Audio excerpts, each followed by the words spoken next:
Chapter 538. The eagle tore through the leaf and flew away. The two leaves stopped in midair, then suddenly turned into two halves of a corpse. Thick spirit energy began to spread from the mist of blood. Obviously, this corpse still wanted to do something at the very last moment. This spirit energy fluctuation attracted the attention of several pieces of human skin. Two pieces of human skin flew up and attached themselves to the corpse. The corpse quickly disappeared without a trace. The eagle didn't even look back, flying as fast as it could in the direction with the least amount of human skin. After flying for a few breaths worth of time, the white fox suddenly appeared. It stood in front of the eagle, as if waiting for the eagle.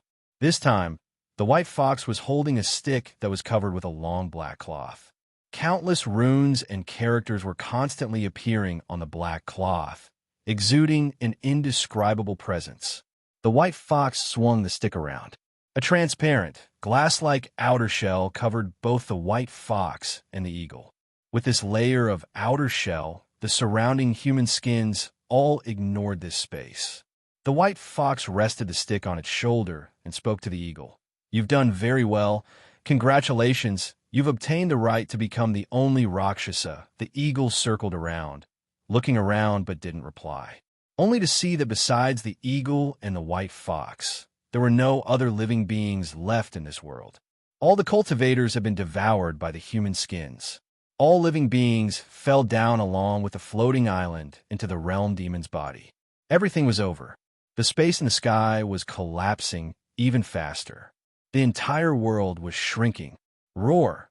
With a resounding roar, the realm demon's body suddenly stretched out. The sky disappeared. Space also stopped shrinking. Everything around it disappeared. The wind of darkness and chaos replaced all the sights. The white fox took in this sight and said to Old Eagle, "This demon god is using too much strength." In an instant, the world of destruction exploded. Indeed, the world no longer existed. The realm demon's current location was where the suspended world originally stood in the space vortex. And the suspended world was now a thing of the past. It was permanently gone. Or rather, it had been completely devoured by the realm demon. "When are we leaving?" The eagle spoke in human language. It was Gu Qingshan's voice. "Something must have done something. Since the very beginning, this space has been sealed," the white fox said. It narrowed its eyes and exuded a dangerous aura. "Looks like it's really as you said. There's a guy hiding in the dark," the white fox continued. "Is there no way to forcefully teleport away?" Eagle asked in a low voice. "The thing that I fear the most when I travel through space is interference. But it doesn't matter. I'll just get rid of that troublemaker later." Hearing that, the eagle turned back into Gu Qingshan and stood in the void of space. Gu Qingshan took out a sword and held it tightly. The white fox noticed his actions and laughed. "Are you afraid? Don't worry, with this weapon in hand, not even two realm demons can defeat me." Gu Qingshan fell silent. White fox, even though it came from the middle layer world, it only noticed the strangeness of this world after Meng-Chi secretly reminded it through the jade slip.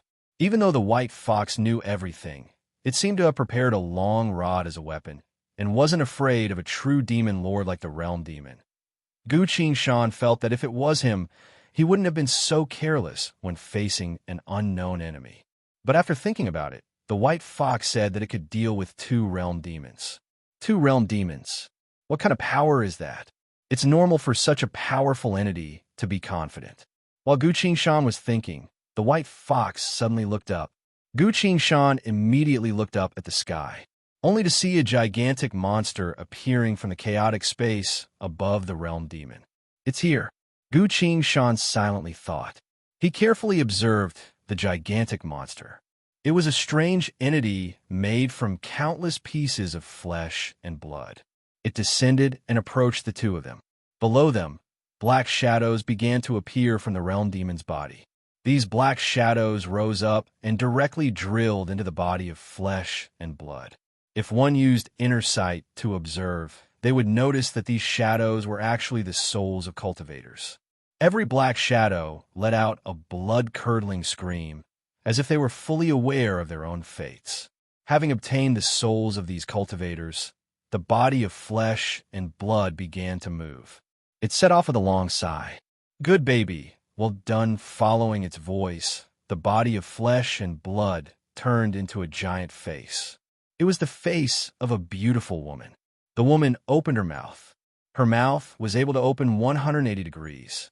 All the shadows gathered into a black pillar of light that flowed from the realm demon's body into the woman's mouth. This process sped up. The woman's face was madly absorbing the souls of the cultivators. This speed was several dozen times faster than before. For the last 1,000 years, all the cultivators of this world were devoured by the woman's face. The white fox nodded. So this is the trap you mentioned? Gu Qingshan replied.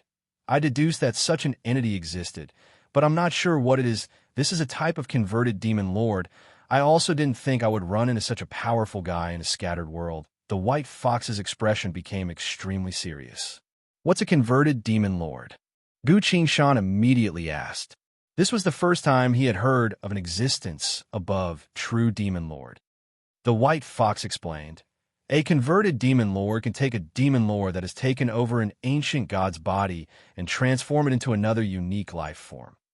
Such a demon lord is the main enemy of our world. This converted demon lord is currently consuming all the souls that the realm demon has stored for the last 1,000 years. It will become extremely powerful. Can you deal with it? Gu Qingshan asked. It's fine. It's within the range of what I can deal with. The white fox patted the black rod on his shoulder and spoke in relief. After you reminded me, I went back to take the strongest divine armament specifically made to deal with converted demon lords. As he said that, the giant female face looked over. She had noticed the commotion here. The white fox took out the black rod and held it horizontally in front of himself. Demon, release your spatial seal, or I'll kill you right now, the white fox said. The giant female face stared at the rod in the white fox's hand as her expression slowly disappeared. She stopped devouring and stared straight at Gu Qingshan. You, she spoke with a dry voice. Apparently not saying anything for a long time, she opened her mouth again and asked, Did you kill Tian Shanyi? Gu Qingshan looked at her, only to see that her giant eyes seemed to be waiting for something. She was waiting for an answer. Gu Qingshan thought about it and faintly understood the current situation. Gu Qingshan admitted, That's right, I killed him. The giant female face immediately showed an expression of relief. She seemed to have found some sort of comfort. You did well. The giant female face praised her. Her voice became clearer and clearer. That bastard Tian Shanyi, when I was still alive, he pestered me to teach him how to split his soul after I died. He split his soul and hid it for 1,000 years out of fear, so I couldn't find him, but this time, I've finally gotten what I wanted. Following the female face's words, a realm demon tree on the realm demon's body bore a bright red fruit. This fruit fell off the branch and flew towards the female face. As it stopped in front of the female face, its skin was peeled off. A blurred shadow appeared. As soon as the shadow appeared, it immediately tried to run away. But the female face stuck out a long tongue and lightly licked the shadow. The shadow was stuck to the tongue, struggling but couldn't move at all. It was now that Gu Qingshan could clearly see that this shadow looked like Tian Shanyi. The long tongue stuck to Tian Shanyi's soul, bringing it to the female face. Tian Shanyi. The female face stared at him and let out a sigh of relief. Buttercup, listen to me, I was forced to do this. They controlled me and forced me to harm you. Tian Shanyi loudly screamed. A figure of this generation, yet his voice was filled with fear and sobs. Perhaps he knew just how terrifying the other party was. The female face silently listened and smirked mockingly. To prevent myself from being tricked by you again, I ate every soul in this world and searched through everyone's memories. Do you really think I wouldn't know the truth? She said. Buttercup, forgive me. I was just blinded by greed. Tian Shanyi screamed hysterically. The female face calmed down. You killed me. You killed the child that was about to be born. And now you want me to forgive you? She slowly spoke. Tian Shanyi, I've caught you now. I'll have countless years to slowly torture you to relieve my hatred. Buttercup. Tian Shanyi couldn't finish his words. The long tongue flickered, wrapped around Tian Shanye's soul, and put it back in her mouth. The female face froze, then looked at Gu Qingshan. You're the second person I owe a debt of gratitude to. You've helped me capture this person, she said. I've decided to let you leave alive. Hearing that, Gu Qingshan clasped her fist. Thank you, Go. Before I change my mind, the female closed her eyes. Gu Qingshan and the white fox exchanged glances. At this point, the white fox sensed that the spatial seal had been released. It would be for the best if they didn't have to fight. Who would want to fight against such an existence for no reason? The white fox nodded and swung his tail in the air. A gate of light appeared. Let's go. Follow me to the middle layer, to the world I came from, the white fox said. Got it, Gu Qingshan replied. The two of them glanced at the female face with the corner of their eyes. The female's face was completely still, her eyes closed. The white fox relaxed a bit. The white fox was about to bring Gu Qingshan through the gate of light, but its head suddenly disappeared. A black shadow flew out from its body towards the female face. The female face opened her mouth wide and swallowed the struggling shadow whole. Following that, the white fox's head and body were both eaten by her. How laughable! After eating the white fox, the female chuckled in a low voice. An insect of the middle layer. You can't even see through my cultivation, yet you dare to offend me? She opened her eyes and looked at Gu Qingshan. I've changed my mind, the female said. Is that so?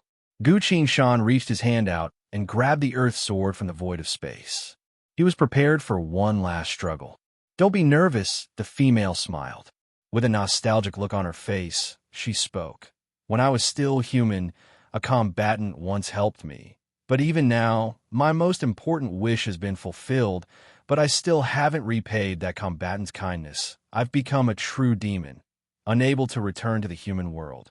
Please help me give him something as repayment for helping you. Help me? Indeed, help you. The female looked straight at Gu Qingshan, her expression softening a bit. I know everything you've done in this world. Your attitude towards slaves is exactly the same as mine in the past. Even your disgust towards this world is similar to mine. That's why I helped you once more after saying that. The woman blew a breath of air at the door of light. The scene inside the gate of light expanded in front of Gu Qingshan. It was a ruin. Dozens of fully armored soldiers were pressing a row of people to the ground, beheading them one by one. Suddenly, someone called out, Sir, a spatial passage has opened. Chapter 539. As Gu Qingshan stared at the scene on the other side of the gate, the people on the other side didn't notice at all. He didn't know what kind of spell the woman's face used to be able to see through the infinite worlds on the outer layer and directly into one of the worlds in the middle layer. This had already surpassed Gu Qingshan's imagination of how powerful she was. On the other side of the gate, fully armed personnel were still killing the Rakshasa captives one by one. Some of the armed personnel used their blades to decapitate the captives, while others used their rifles to take out the captives' heads one by one. Their efficiency was very low because their rifles could only fire one shot at a time, and both reloading and reloading had to be done manually, which was very inconvenient. Following the commander's order, a few nimble and agile personnel immediately stepped out of the ranks. They all took out bullets, reloaded their rifles, and aimed at the exit of the gate. Gu Qingshan once again noticed that the rifles these people were using were all very old. They were all very crude rifles. Each of them could only load one bullet at a time. Suddenly, one of the rifles asked in a low voice, Sir, how do we deal with them later? Do we need to kill them right away? The officer replied, No, you can't use your full power. I need to capture them alive, another rifle said. Capture them alive? It'll be very difficult for the natives of this world to survive under our fire, the officer patiently explained. No matter what, we still need to figure out what's going on with this space gate. This is supposed to be the final battle between them and our world, so Rakshasa shouldn't be sending anyone out. This was indeed a very strange matter, so they had to figure it out. Very well, the rifles all replied. They let out a series of clicking noises, preparing for the final shot. Gu Qingshan looked at the enemies on the other side of the gate. He was completely stunned. He didn't think the white fox's forces would be destroyed just like that. The white fox was stronger than Cryptic Realm, the strongest existence Gu Shan had ever seen. But the white fox was eaten by the woman's face. Its forces were destroyed by armed personnel using ancient firearms. This completely flipped Gu Shan's worldview on its head. Trillion worlds, 900 million world layers, Gu Shan muttered inside. He suddenly had an epiphany. From now on, he could no longer use his fixed thinking to judge everything. Something like common sense had no need to exist in the face of countless worlds and civilizations of every description. Now, the world of the White Fox had been destroyed by an organization armed with ancient rifles. What was the point of painstakingly training for half a day? It would be better to just return to Shenwu world. Gu Shan sighed again. You help me deliver an item, and I help you escape from a life and death crisis. The female face's voice rang out. Are you satisfied with this deal? I'm very satisfied. I want to thank you, Gu Shan sincerely said. Since it's a trade, there's no need to thank me. The woman said, my revenge is complete, and my wish is fulfilled. From now on, I am a true demon. Her face revealed a sorrowful expression. Demons and all living beings are irreconcilable. In the future, I will destroy countless worlds. Gu Shan seriously listened and mused. I can feel that your heart isn't deceived by anything. If that's the case, what does it matter if you're a human or a demon? The woman looked at him in surprise and didn't say anything, as if she was trying to discern his true attitude. Who would have thought that a young man from a scattered world would say something like that? After a while, the woman finally spoke. Tian Shan, you put me on a path of no return. I can't turn back. She seemed to be reminiscing. Back then, I didn't tell him anything because I wanted to protect him. Protect him? That's right. He has the same problem as everyone else in this world. What kind of problem? An ambition that doesn't match his own strength, as well as cruelty and brutality towards other worlds. These two things can easily destroy him in the infinite worlds. I originally wanted to wait until my child was born before slowly teaching him. The woman's face appeared sorrowful. There's no need for you to think about the past, Gu Shan advised her. This world civilization has always raised people like that. There's no need for you to immerse yourself in it. The woman's expression calmed down a bit and spoke in a low voice. That's right. Everything here is already in the past. None of those who try to harm me will be able to escape. She looked at Gu Shan and slowly opened her mouth. A stack of scrolls flew out from her mouth and hovered above Gu Shan's head. These scrolls are my means from back then. They will bring you to a person who once helped me. Help me give a flower to that person. This is my final wish as a human, as well as my deal with you, the woman said. No problem, Gu Shan replied. He then asked, I want to know in advance, how many world layers will I have to go through, and how long it will take to reach the place where that person you spoke of is. How many world layers? The woman was surprised. She paused for a bit, then realized, as if she just heard something funny, she burst out laughing. Ah ha ha ha. Do you really think you can only reach the next world layer by going through one world layer after another? Isn't that the case? There are over 900 million world layers in the entire outer plane. Each layer contains billions of worlds. Never mind you. Even I wouldn't be able to go through all the world layers. Could it be? The white fox lied to me about something. Gu Shan was confused. He didn't lie to you, but he's nothing but a country bumpkin from the middle plane. How could he know such things? The woman scoffed. Then, Gu Shan was about to ask further. The woman cut him off and said, help me achieve my wish. Then you can go see for yourself. See what? The truth of the world. Among the scrolls hovering above Gu Shan's head, one of them suddenly opened. A blinding screen of light enveloped Gu Shan. At some unknown point, a crystal-clear flower had appeared in his hand. As the woman stared at the flower in his hand, her expression became gentle. Please deliver this flower to the crippled Bali. I hope he's well. The woman's voice became gentle. She had killed all the cultivators of the suspended world, but her tone right now carried a hint of her former tranquility and shyness. At this moment, she seemed to have returned to the past, to her teenage years. I will definitely deliver it to him. I will convey your blessings to him. Gu Shan put the crystal-clear flower away and solemnly said, "She helped me a lot, so it's only fair for me to do something for her." Seeing his attitude, the woman nodded. The screen of light around Gu Shan abruptly expanded. Instantly, Gu Shan disappeared from the space vortex. The woman's face watched this scene quietly. It wasn't until Gu Shan was completely gone that she silently descended. She landed on the realm demon's body. The realm demon uttered a long call. The woman's expression warmed. "Hungry? So hungry. Everything's done. Mom will take you to the next world. You can continue to eat until you're full." "Good, great." The realm demon's voice sounded a bit excited. A gentle yet persistent force pushed Gu Shan through the space vortex. He passed through an immeasurable amount of space vortex. Sometimes he would feel like he just broke through a thin piece of glass. Is this what it feels like to travel through a world layer? Gu Shan silently thought. Such a long distance had already surpassed the distance to the 100,000-year-old giant corpse's world. "What unimaginable power!" he exclaimed. In the void of space, many scenes flashed by his eyes. Living beings of all shapes and sizes could be seen everywhere in the space vortex.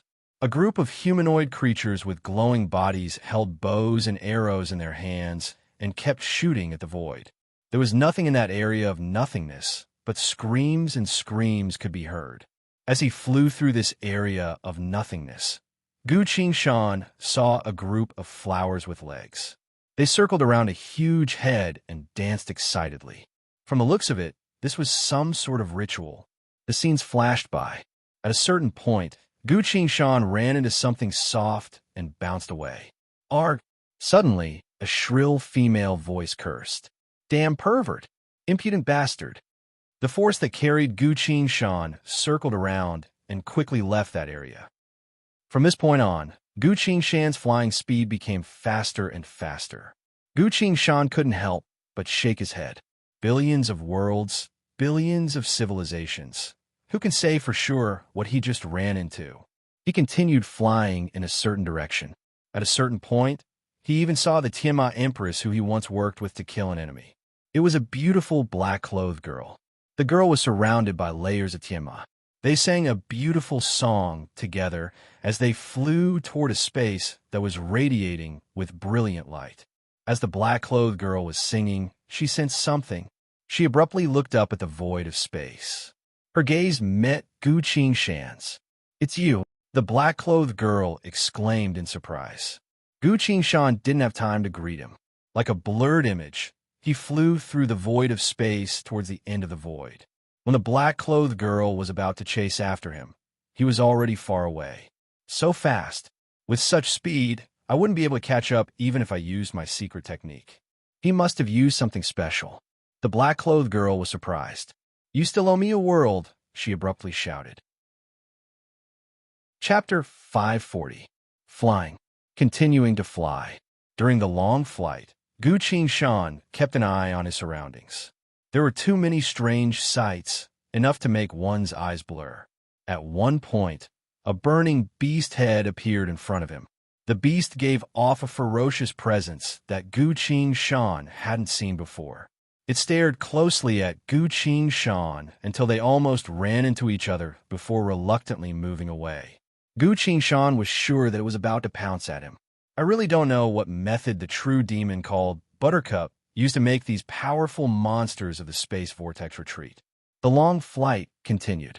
A line of glowing text appeared on the War God UI. "You've left the world tomb. You've left the scattered worlds. You're currently at the 634-3234 layer of the outer plane. Your time flow has been consolidated and unified. From now on, the amount of time you spend in any space will be the same," Gu Shan asked. "In other words, every hour I spend here is equal to 1 hour in reality, correct?" "That is correct." "What do you mean by world tomb?" Gu Shan pursued. "The reality that you speak of, why do you call it that?" The system returned to silence and ignored Gu Shan. Gu Shan had no choice but to give up. He continued to fly towards the unknown world. Time slowly passed. Sometimes, the darkness of the universe would surround him. But after flying for a while, Gu Qingshan would feel that he was crashing into something. At this point, the universe would disappear and Gu Qingshan would enter a new space. The space vortex would reappear. Or perhaps it wasn't the space vortex, but another dark universe. The change was disorderly, chaotic, and unpredictable. Whenever this happened, Gu Qingshan would know that he had entered another world. After an unknown amount of time, Gu Qingshan was blocked by a void. This void was so solid that Gu Qingshan couldn't break through it like before. Gu Qingshan silently floated in the dark void. The scroll above his head disappeared. Another scroll flew out and unfurled in the air. A compass was drawn on the scroll. The compass spun wildly and finally pointed in a certain direction that was slanted upwards. The location was confirmed. Then, another scroll unfurled. On the scroll was a beautiful pair of pink wings. The scroll disappeared. The wings emitted a pink glow and attached themselves to Gu Qingshan's back. "We're leaving," Feather said in a low voice. The pair of pink wings spread open and flapped. As it flapped, layers of pink light scattered into the void, making the person wearing this pair of wings seem to have an indescribably cute charm. But that was before. Gu Qingshan looked at the wings on her back and felt that something was wrong. "Can you change color?" He couldn't help but ask. "Change a color?" The wings stopped briefly and doubtfully asked. "Yes, black or any other color is fine," the wings refused. "No way. This color of mine is a special collector's edition, a pair that can only be found in 300 million world layers. Wearing it will increase the favorability of the opposite sex. It's super rare, all right?" Gu Qingshan. Following the direction of the compass, the wings carried Gu Qingshan upwards. This pair of pink wings seemed to contain some sort of extraordinary power. She wasn't flying very fast, but with each flap of the wings, Gu Qingshan felt like she was traveling through an immeasurable amount of space. This was an indescribable feeling. Gu Qingshan thought of something and tapped her inventory bag to take out a square formation plate. A spatial locator formation plate. On this square formation plate, there are 8 markings in different directions. The cultivators of the suspended world used this formation plate to record the coordinates of other worlds outside of the void. It was said that in the age of old, the suspended world once obtained a formation plate and a book from the void. The book recorded how to use formations, as well as explaining that the 10 markings on the formation plate corresponded to the 10 worlds. But no matter how much the cultivators of the suspended world tried, they could only use 8 different directions to determine the coordinates of the other 2 worlds. They didn't even know how to use the other 2. As time went by, the spatial locator formation plate was only able to record 8 markings. As for the other 2 directions, the cultivators of the suspended world had already given up on them. Only a few formation masters would bother to study those 2 directions. Gu Qingshan looked at the spatial locator formation plate in her hand and held her breath. The pink wings spread out and slowly flapped once.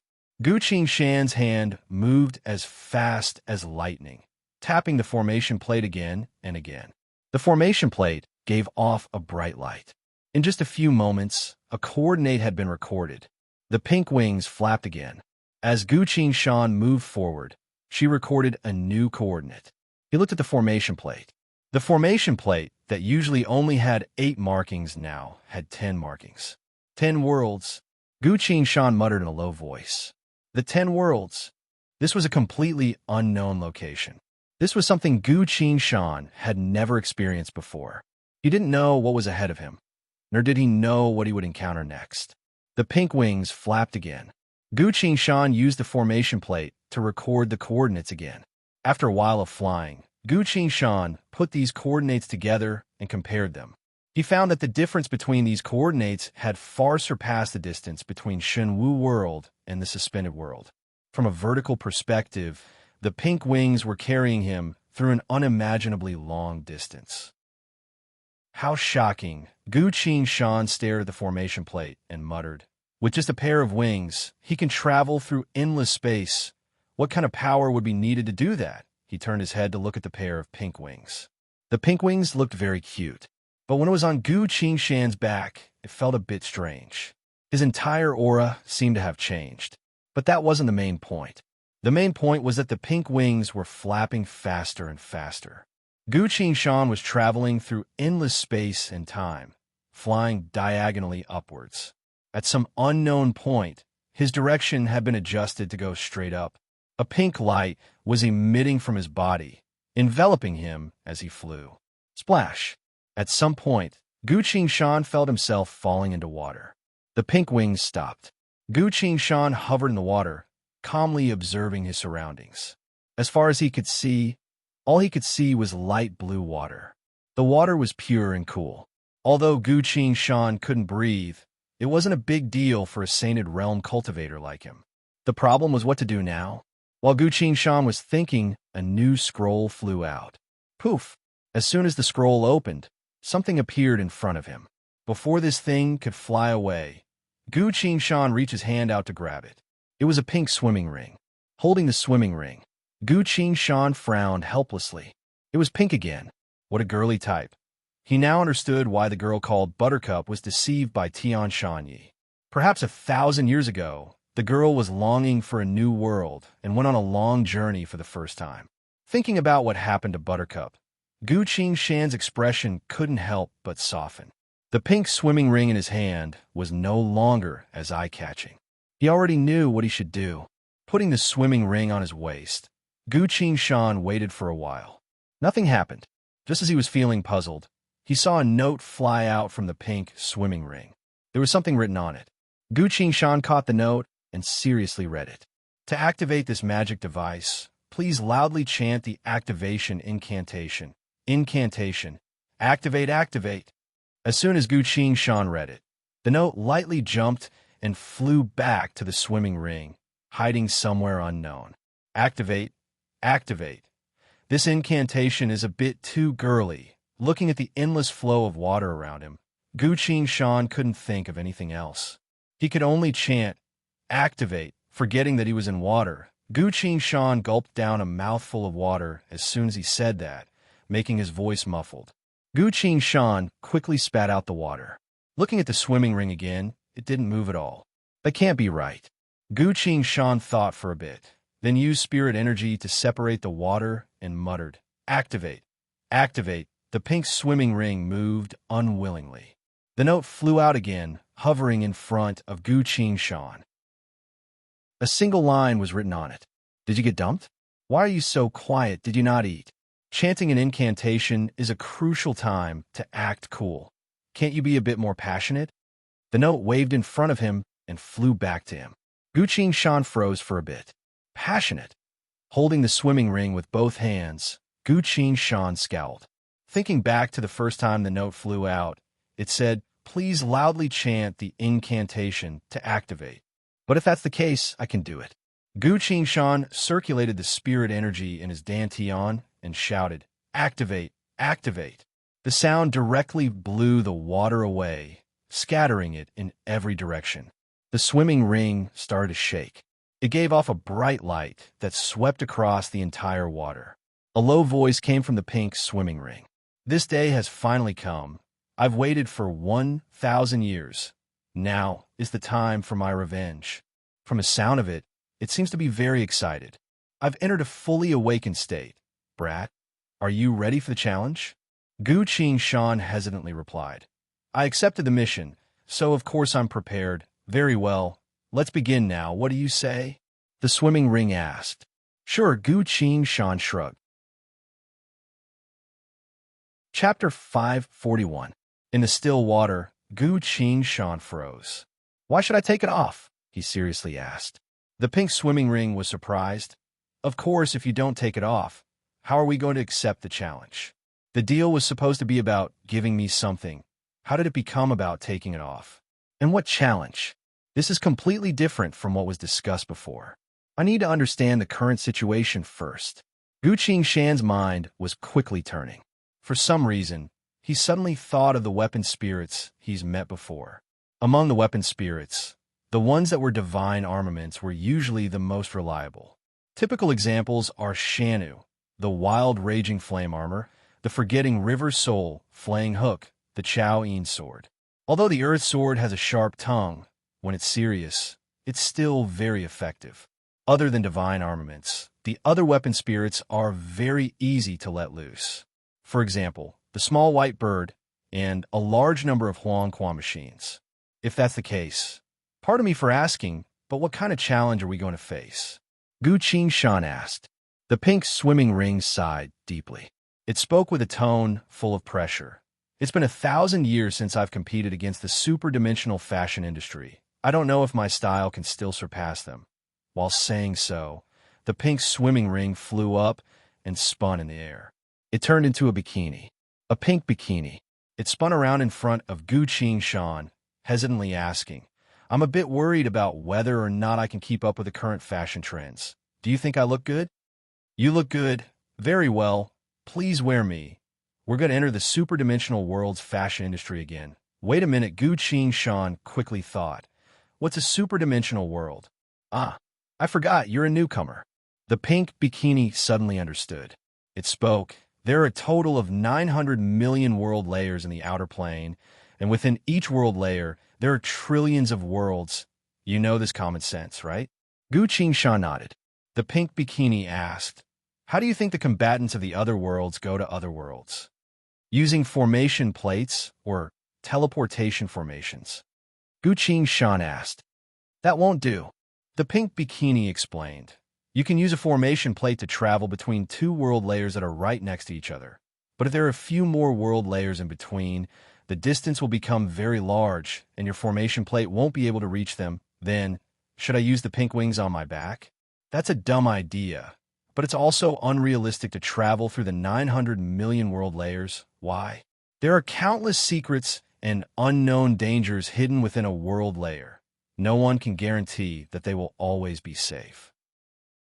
Not to mention, people can't just fly from world layer to world layer without stopping. Otherwise, no one would be able to travel through the 900 million outer world layers until they die of old age, Gu Qingshan sharply asked. Then, the superdimensional world is... The pink swimming ring continued. Within the 900 million world layers, there are a few unique worlds. That kind of world might have its own mission, or it might lead to some extremely special place, or it might be the private territory of some peerless expert. In short, these worlds can transcend the dimensions of time and space and connect to any surface world. Such a mystical place is called a superdimensional world. Gu Qingshan seriously listened. He thought for a bit, then asked, so the place we're going to is a superdimensional world? The pink bikini's voice became louder. Without a doubt, we're about to head to a famous superdimensional world. Gu Qingshan understood. He stared at the excited pink bikini in front of him. The woman called Buttercup only wanted me to help her deliver something. She definitely wouldn't want me to help her take over some goddamn fashion industry. So this swimming ring is most likely a tool to travel to that world. However, it had its own unique dreams. Gu Qingshan hesitated a bit, then asked, You want to enter the superdimensional world's fashion industry again? Of course. This is the time to fight. The pink bikini's voice was tense as she answered. You seem to have forgotten a crucial problem, Gu Qingshan said. The pink bikini immediately asked, What problem? Could it be that my upper body isn't perfect enough? It was circling around in front of Gu Qingshan. It's not your problem. It's just that. I'm a man, Gu Qingshan said. The pink bikini froze, not moving. It didn't say anything for a while. Gu Qingshan pointed at herself. Ah, I'm sorry, but I'm a man. Haven't you noticed? You. Who would have thought that a man like you would use a collector's pink wings? You pervert. Saying so, the pink bikini began to sob. Be a bit more polite. The pink wings on Gu Qingshan's back couldn't help but speak up. What's wrong with a man using pink? Pink is also the favorite color of some cute men. The pink bikini started to cry. Gu Qingshan stood there for a while, then felt that it wouldn't be good for him to just stand there and watch. He hesitantly tried to say something to comfort her. I say, Gu Qingshan suddenly found that she couldn't comfort a pink bikini. I don't have that skill. The pink bikini was still sobbing. There was water all around them, so Gu Qingshan couldn't tell if it was really crying or not. After thinking for a bit, Gu Gu Shan tried asking. How about this? You take me to that super-dimensional world. I'll help you find a female master with a perfect figure so that you can once again challenge the fashion industry. What do you think? Really? The pink bikini stopped sobbing and raised its voice to ask. I don't usually lie to people, all right? It's a deal. The pink bikini's voice was full of passion again. It immediately turned back into a swimming ring and wrapped it around Gu Shan's waist. Superdimensional world, we're coming, it shouted. The swimming ring took Gu Shan along with a stream of water. This was a strange world. The sky was filled with stars. The stars were reflected on the surface of the sea. The night wind blew. The tides silently moved. A man slowly floated to the surface of the sea. Standing on the surface of the sea, he circulated his spirit energy. Instantly, all the water on his body evaporated. His clothes and body became dry again. He looked around. A boundless sea. Other than that, there was nothing else. He took out a formation plate and was about to record the coordinates. No need to remember the coordinates, another voice came. The one who spoke was the pink swimming ring on Gu Shan's body. Why? Gu Shan asked. This world was created to travel to super-dimensional worlds. Once the passengers leave, this world will be destroyed. There's actually such a world? Gu Shan was in disbelief. Of course, superdimensional worlds aren't that easy to reach. Some of them are even kept secret. Only those who meet certain requirements are allowed to enter. Because of that, there's a need for these one-time transfer worlds to exist. Gu Shan seriously listened, then finally asked, in other words, we're not too far away from a superdimensional world. That's right, we've been traveling for a few days and nights now. We're almost there, the pink swimming ring sighed tiredly. I'm looking forward to it, Gu Shan said with a bit of anticipation. Of course, but wouldn't be looking forward to it. The pink swimming ring's tone became excited. Chapter 542. At this point, the pink life buoy began to sing. Superdimensional worlds, the world everyone desires. There are beauties from billions of worlds here, famous superstars of the world layers, wine you can't even imagine, combatants and civilizations you've never seen before. Charge in an angel port. The angels won't let me in because I'm a pervert. Charge into Purgatory Town. The demons kicked me out. They think I'm not bad enough. But that's fine. There are countless superdimensional worlds. Let's go on an adventure together. It seemed to be singing about an adventure in a superdimensional world, and it sounded quite good. After listening for a while, Gu Shan couldn't help but ask, it sounds like there are a lot of superdimensional worlds. Then which one are we going to? The pink life buoy's song stopped. You don't know either? Gu Shan tried asking. Only my master knows about this, the pink life buoy angrily replied. It flew up from Gu Shan's body and turned into a key. Use me and insert it into the void of space, the key said. Insert. Yes, we're currently inside this world's camouflage. You must enter the truth of this world to obtain a chance to go to a super-dimensional world, the key said. Gu Shan calmly replied. There were so many strange things that he was already used to it. Gu Shan held the key and reached into the void of space. Turn left 2.5 times. Got it. Gu Shan turned the key. A ripple appeared in the void of space. As the ripple spread out, a clear scene gradually appeared. Gu Shan found that he was still in the middle of an ocean. However, in the distance, a lighthouse suddenly appeared on the horizon. It was a black lighthouse. The lighthouse emitted a brilliant light that swept across the entire sea from time to time. Gu Shan took a closer look and found that he could faintly see a figure moving at the top of the lighthouse. The black lighthouse silently stood there. So familiar, as if I've seen him somewhere before, Gu Shan muttered. You've seen him before? That's impossible, the pink swimming ring said. Why not? This is the symbolic building of the Spire Keeper Association. They are responsible for connecting all super-dimensional worlds. Perhaps they are not the strongest, but they know the deepest secrets of the world. So powerful. That's right. That's why a visitor from a scattered world like you can't possibly come into contact with them. As he spoke, a scroll suddenly jumped out from Gu Qingshan's body. A compass. This time, it only needed to turn slightly to point at the lighthouse. Stop wasting time. Let's go, or we won't make it in time. The compass shouted, long-winded. Before we depart, we need to disguise his personal strength. The pink swimming ring said. Why? Gu Qingshan asked. First law of the infinite worlds. Even if you're the strongest combatant of the infinite worlds, you can't let anyone know about you, so what if they do?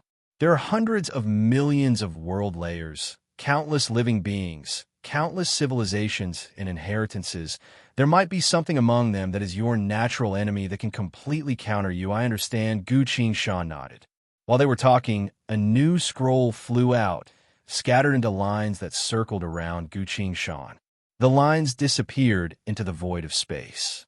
Gradually, a mystical fluctuation appeared around Gu Qingshan's body. This fluctuation was able to prevent others from detecting him to a certain degree. Gu Qingshan looked at the war god UI. A few lines of glowing text were already there.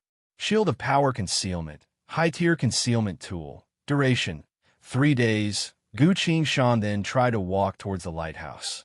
There seems to be something wrong with the space around him. He was clearly walking forward, but he was stuck in place, unable to move at all. The pink swimming ring laughed. You aren't their client, so you can't go. Saying so, it turned into a pink surfboard and appeared at Gu Qingshan's feet. Come, I'll take you there to break through the space's limit. All right, Gu Qingshan could only agree. He got on the surfboard. The surfboard immediately broke through the water's surface and headed towards the lighthouse.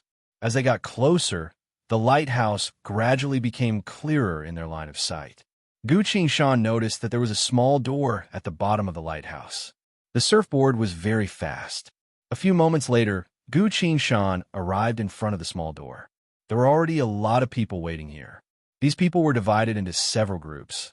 All of them seemed very excited. Gu Qingshan silently paid attention to them, only to find that they were speaking in various languages that she couldn't understand. These people only whispered among themselves and did not disturb each other or the others. Not only couldn't she understand what they were saying, she couldn't even see their appearances. They all looked like black silhouettes. Only their general appearances could be seen, but their true appearances were shrouded in darkness. No need to think too much. These are all people without permission to enter the superdimensional world. They're only here to watch, the pink swimming ring replied. It turned back into a swimming ring. Why are their appearances shrouded in black silhouettes? Gu Qingshan asked in a low voice. Because these people only discovered this world at the last minute. None of them were accepted by the Spire, so they could only come here as void projections to satisfy their cravings. Then what about me? Am I also the same? Of course not, a scroll replied. The scroll jumped out from Gu Qingshan's body and slowly unfolded itself. There were many strange characters written on the scroll, as well as various seals and fingerprints. From a glance, this seemed to be a certificate. As soon as the scroll appeared, cries of admiration could be heard from all around. The certificate cleared its throat and loudly declared, Ahem, ahem, Sir Guardian, please allow me to bring my people into the spire. Following its declaration, the gate in front of the spire suddenly opened. An old man wearing a purple robe and a pointy hat came out. The people around immediately parted to make a path for him. They all went silent and stared at the old man. No one made a single sound. The old man walked in front of Gu Qingshan, caught the certificate, and seriously checked it. There's no mistake. You've received 39 recommendations to study abroad. Saying so, the old man looked up at Gu Qingshan. You can also go to the designated superdimensional world once. Thank you, Gu Qingshan said. Please come with me. The old man gave the scroll back to Gu Qingshan, turned around, and quickly returned. While walking, he muttered, An unexpected temporary passenger. Fortunately, there are quite a few empty seats this time. Gu Qingshan followed the old man through the gate. Bam! The gate closed behind him. Sounds of admiration could be heard from outside. In the darkness, the old man clapped his hands. A cluster of flame floated over and hovered next to him. Before boarding, please allow me to check if you're carrying any dangerous items, the old man lazily said. Dangerous items? Gu Shan quickly recalled. I don't think I'm carrying anything dangerous. Please go ahead, he said. Seeing his reaction, the old man's expression also relaxed a bit. Light of wisdom, the old man muttered. The cluster of flame turned into a warm ball of light that illuminated Gu Shan's surroundings. At first, nothing happened. When the old man and Gu Shan both relaxed, a metal seal suddenly appeared in front of the cluster of flame. All the light from the flame converged into a single beam, shining on the seal. The pattern on the metal seal glowed brightly under the light. Chapter 543. The old man's gaze had already become sharp. He raised all 10 of his fingers, as if preparing to do something. But as soon as he saw this metal seal, the old man froze. His hands also stopped moving. Strange, why would you have something that belongs to a spire keeper, the old man muttered. He looked at Gu Shan with a strange expression. Looking at the seal, Gu Shan recalled what happened on his way to Huangquan. He explained, I once saved someone. No, that shouldn't be considered saving, since someone gave me this seal anyways in the dark tunnel. That person still died in the end. But from the look of it, he seemed to be glad about that. He seemed to have a spare body in another world. Hearing Gu Shan's words, the old man was even more confused. The old man took out a seal and showed it to Gu Shan. Look, this is my seal. It's exactly the same as yours. So, can I examine yours? Gu Shan glanced at the seal, confirming that it was exactly the same. If that's the case, that person really did mention that he was a member of the Spirekeeper Association. Gu Shan replied, Go ahead, thank you. The old man picked up Gu Shan's seal and carefully examined it under the light of the flame. Dispelling the false and retaining the true, he muttered. The flame quickly descended and enveloped the seal. After a brief moment of intense burning, the flame faded away, but the seal was completely unharmed, glowing in the darkness.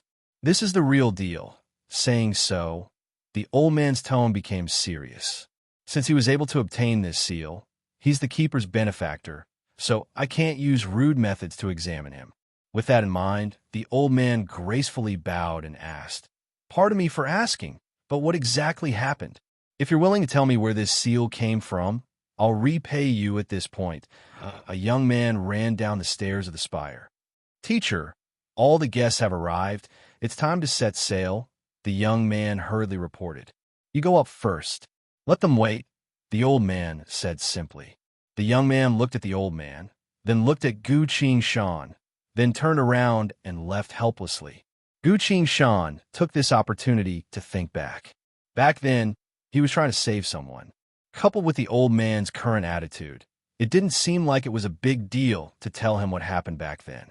Gu Shan organized her thoughts and explained what had happened. When the old man heard this, he looked at the metal seal again. Verify, he said.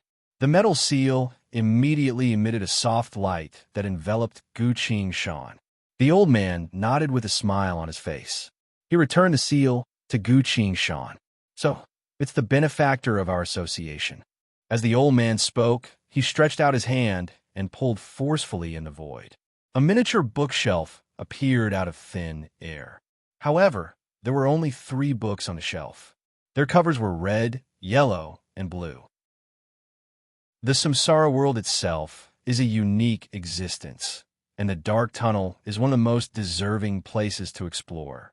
They show us the miraculous world of the samsara, as well as the unimaginable cycle structure, the old man casually explained. In front of the demon lord's modified weapons, although the association's scholars possess wisdom that far surpasses that of normal people, they're still the most fragile of existences. We've always been worried that their souls would be taken away, but you've saved the soul of a great scholar. This is very commendable. Saying so, the old man pushed the miniature bookshelf in front of Gu Shan. Please pick one out of these 3 books as my reward for your bravery. Gu Shan glanced at the 3 books. There was nothing special about the 3 books. They all appear to be thick books, but the covers were different. That's too expensive, and I didn't do anything at all, he politely refused. That's fine. Please choose one. You're a friend of our spire's guardian. If you refuse, You'll only make things difficult for us, the old man smiled and said. Gu Shan didn't refuse anymore and said, but I don't know what these 3 books are for. If you don't mind me asking, I can see that your killing intent is quite extraordinary. You should be someone who's killed billions of living beings, the old man carefully said. That's right, Gu Shan nodded. In hell, when the dead were disobedient, he once killed every single villain in hell to deter them. Seeing how calm he was, the old man also relaxed his tone. The book with the red cover records a few famous divine skills of the 300 million world layers. If you're willing, you can take this book with you right now. Gu Shan glanced at the book with the red cover. After a bit of thought, he looked at the other 2 books. Since these 3 books were placed side by side, the other 2 must also be quite decent. Seeing him looking at the other 2 books, the old man understood. He pointed at the yellow cover book and introduced it. Traveling across infinite worlds has always been a lonely thing. And since you've come here alone, I don't know if you have a girlfriend or not. So I took the liberty to prepare this yellow summoning book for you. Summoning book? Gu Shan was surprised. That's right. This book records the contact information of beautiful girls. You can summon them as companions for a certain period of time to chat, travel, fight, or do other interesting things with them. Of course, all of these have already been paid in advance, so there's no need for financial disputes. A total of 97 peerless beauties. They usually travel across the 600 million world layers. Each of them has an uncountable number of fans who wish to catch a glimpse of their beauty. These ladies have all signed a contract with our spire, willing to accompany our guests on a wonderful journey, the old man pridefully declared. Listening to the old man's introduction, Gu Shan's gaze moved towards the last book, a blue cover book. Seeing this, the old man continued to introduce. As for the last book with a blue cover, it's used for communication. What do you mean? I saw that you only know a single obscure human language. So I prepared this infinite world's common dictionary. As long as you hold in your hand, it will tell you all the languages that we currently know. There are too many languages in the 900 million world layers, so it would take you about 100 breaths worth of time to learn a few billion languages. Then, please pick one of them, sir, the old man concluded. Gu Shan's gaze scanned through the 3 books. He suddenly recalled the various languages that he heard from the crowd outside the spire. None of them I understand.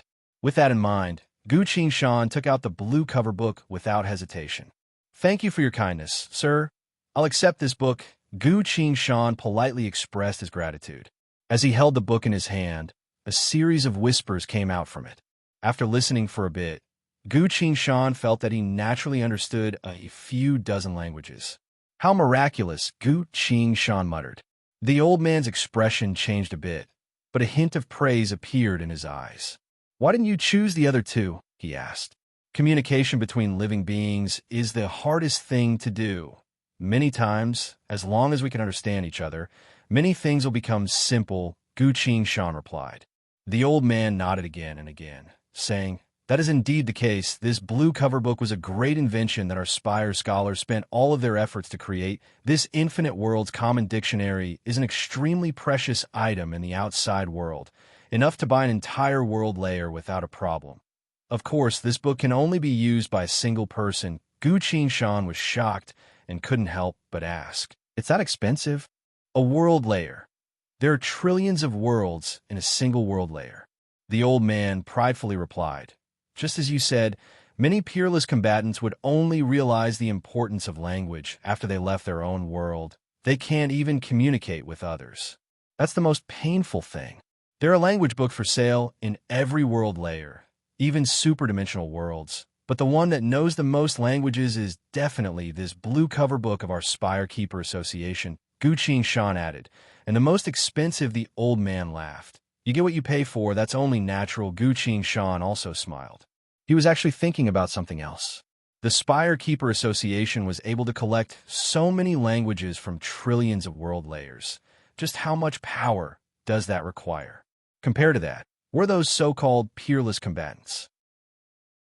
Seeing that Gu Shan had chosen Infinite World's common dictionary, the old man put the other 2 books away.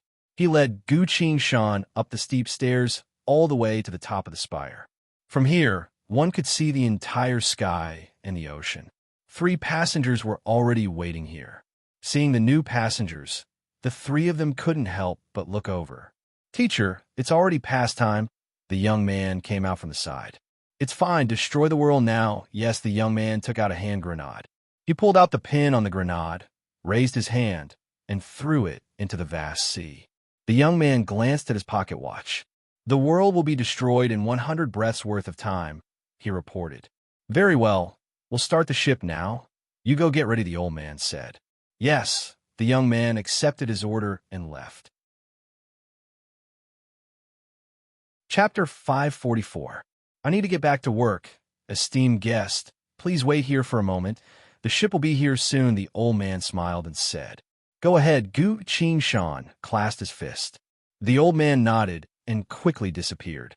Gu Qingshan looked at the 3 passengers. Among them, the most eye-catching one was the black-robed man who was hovering in the air, giving off the presence of light. Although the black-robed man was doing his best to suppress his power fluctuations, the void of space around him was still resonating with him. It was as if a single order from him would be able to move the entire world around him. This was the power of demis. Demis were born with the support of all living beings. In other words, this was a divinity. He was a descendant of the old gods. Gu Qingshan's heart skipped a beat. Who would have thought I'd run into a divinity here? The black-robed divinity was standing at the edge of the balcony, carefully keeping his distance from the other 2 passengers. Is the demi afraid? Gu Qingshan's gaze turned to the other 2 passengers. It was a red-crowned rooster and a submachine gun. That's right, a machine gun. At least it looked like a machine gun. Ah, did you know?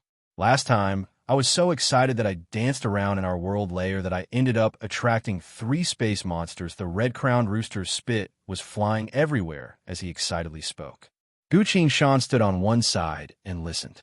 The language of Jurassic Forest world. Such a concept suddenly popped up in his mind. Strange, why do I know this? Gu Qingshan looked down.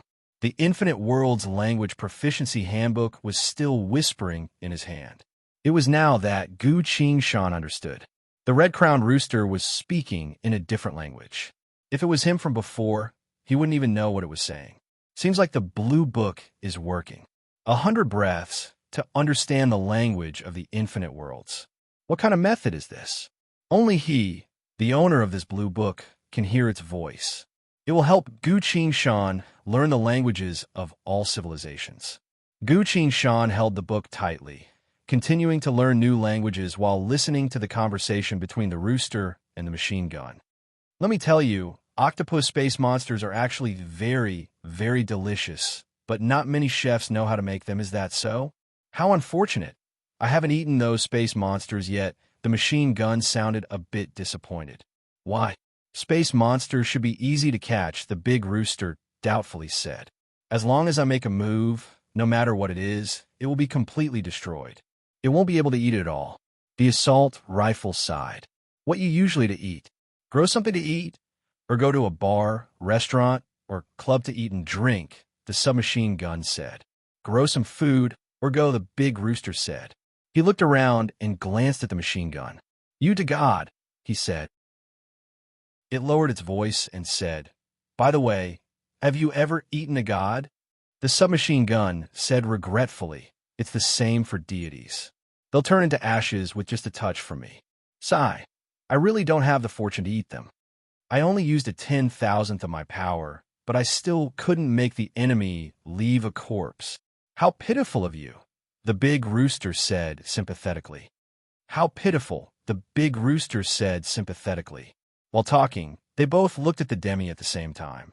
The demi was confused, but instinctively moved a bit further away from them. Look at that.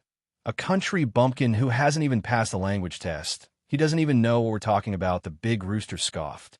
The machine gun suddenly said, There's also a brat here, but he was personally brought here by the Spire's guardian. One rooster and one gun looked at Gu Qingshan.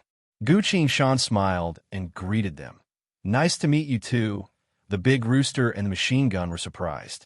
They were speaking in Jurassic World's language. This brat can actually understand us. They both had the same thought. Nice to meet you. The big rooster switched to another world's language and spoke. The machine gun also switched to another world's language. He used the same greeting tone, but asked a different question. What's your name? At first glance, both of these questions sounded like greetings. But in reality, the meaning of these two questions were completely different. Gu Shan spoke to the big rooster. Nice to meet you, I'm Gu Shan. He then spoke to the machine gun. The big rooster whistled. The other party's pronunciation of both languages was very accurate. The big rooster smiled. We were just talking about food. Gu Brat, do you know anything about this? I usually make my own food and make my own liquor as well, Gu Shan replied. Ah, seems like you're quite skilled. The big rooster was intrigued. He didn't seem to be more than 20 years old. To be able to speak so many languages at such a young age, as well as being personally escorted by the Spire's guardian, how could he possibly be someone with a simple background? At this point, a large ship slowly flew in from outside the lighthouse. The ship was hovering right next to the lighthouse, hovering in the air. The old man from the Spire's Guardian Association was standing at the bow of the ship. Passengers, please board the ship immediately. We are about to depart. The big rooster lightly leapt up and landed on the deck. The machine gun also slowly leapt forward and boarded the ship. Gu Shan boarded the ship as usual. It wasn't until everyone else had boarded that the black, cloaked Demi quickly boarded the ship. This Demi was giving off a sense of nervousness. Go! Dash, the old man loudly ordered. The ship shook and slowly left the lighthouse, flying towards the sky.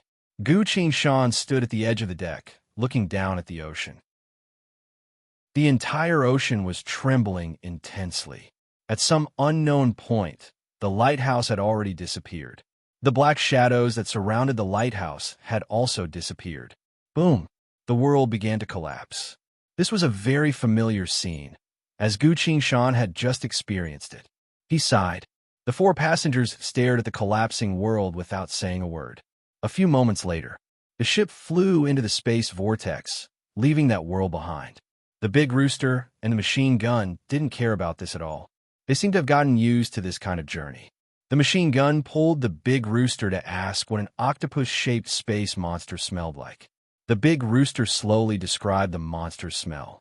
The black, cloaked Demi stared closely at the old man, as if waiting for something.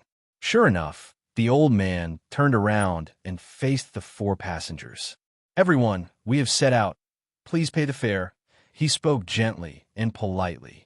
The big rooster took out a chest full of gems from somewhere and tossed it over with a flap of his wings.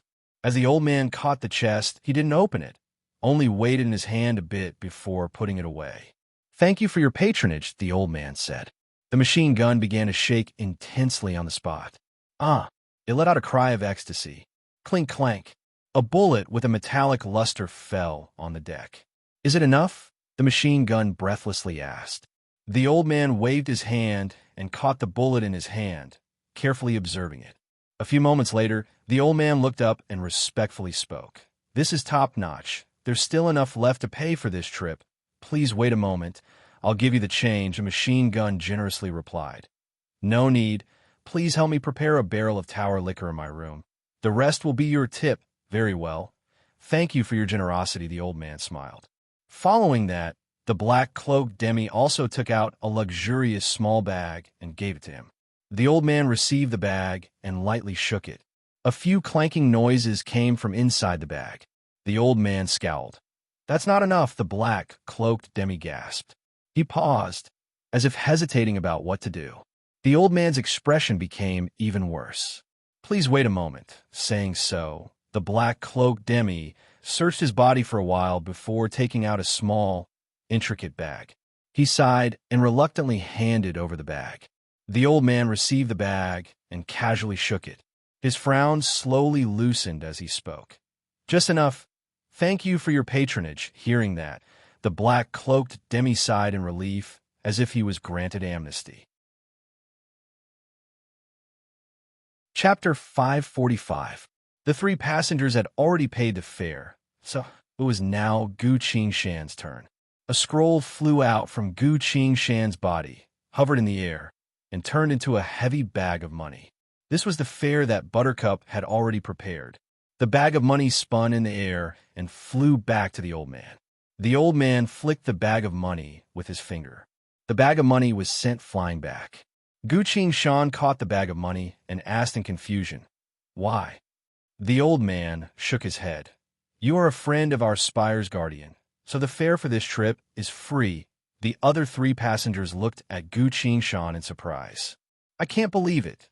The spire has always been made of iron, yet they're still able to enjoy a free day like this," the big rooster muttered in a low voice. The machine gun silently nodded. "Where exactly did this brat come from? How did he become friends with the spire's guardian?" "Thank you," Guqing Shan said. "You're welcome. We're more than happy to serve you," the old man smiled and said. Guqing Shan put the heavy bag of money away. This money was a bonus. After dealing with the fare, the old man told the four passengers, "Following this, I will be bringing you to your rooms to rest. When you arrive at your destination, I will notify you." He took out a small notebook, flipped through it as he led the four of them to their rooms. After a while, the old man stopped in front of a door and pushed it open. He seemed to have used a spell to activate something. The old man read from the notebook, "Passengers going to the pit of purgatory, please rest in this room." The black-cloaked demi came out. "How long can I stay there?" he hesitantly asked. The old man replied, "That will depend on your own capabilities. I think it's best if you don't even go." The black-cloaked demi didn't say anything and went in. Bam! He slammed the door shut.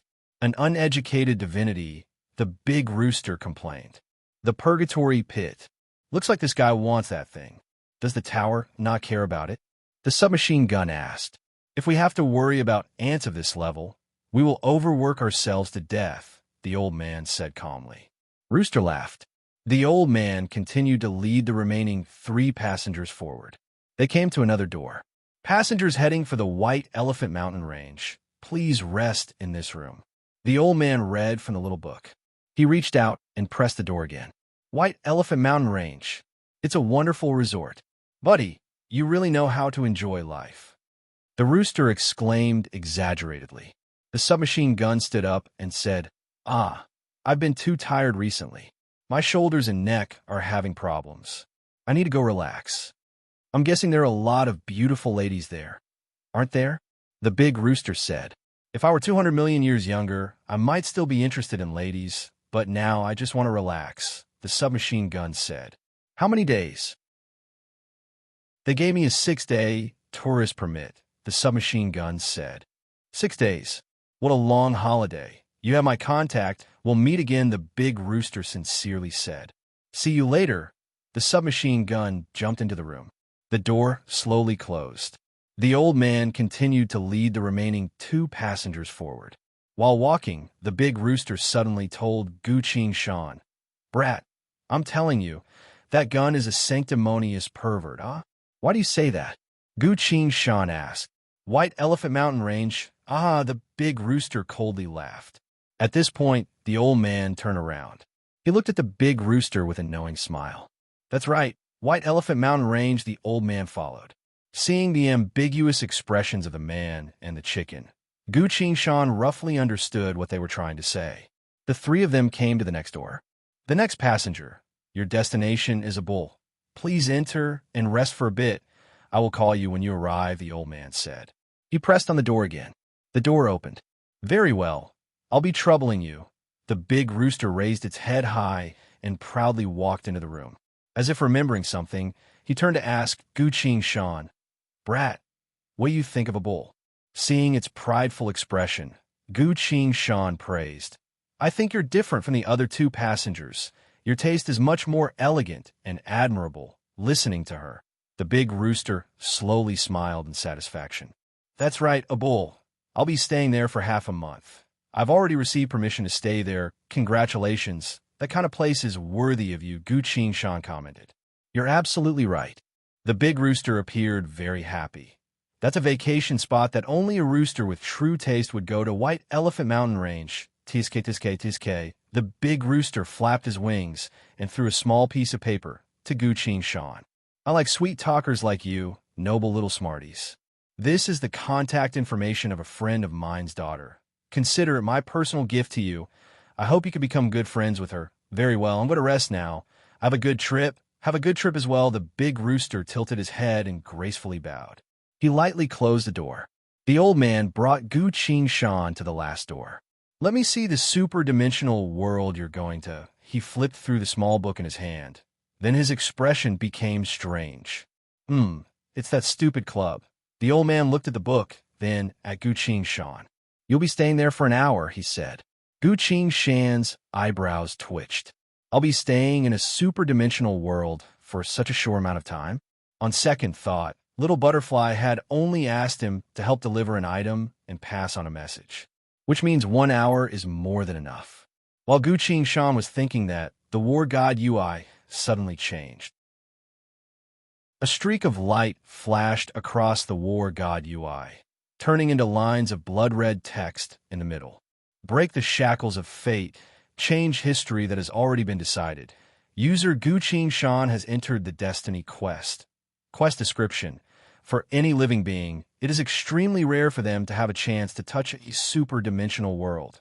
Right now, right here, is the best chance you'll ever have in your life. Quest objective: you must think of a way to stay in the Justice Iron Fist Club. If the quest succeeds, you'll learn a secret. If the quest fails, you'll receive a new title: the one who missed fate. After skimming through the entire quest, Gu Shan was about to silently ask a question in his mind.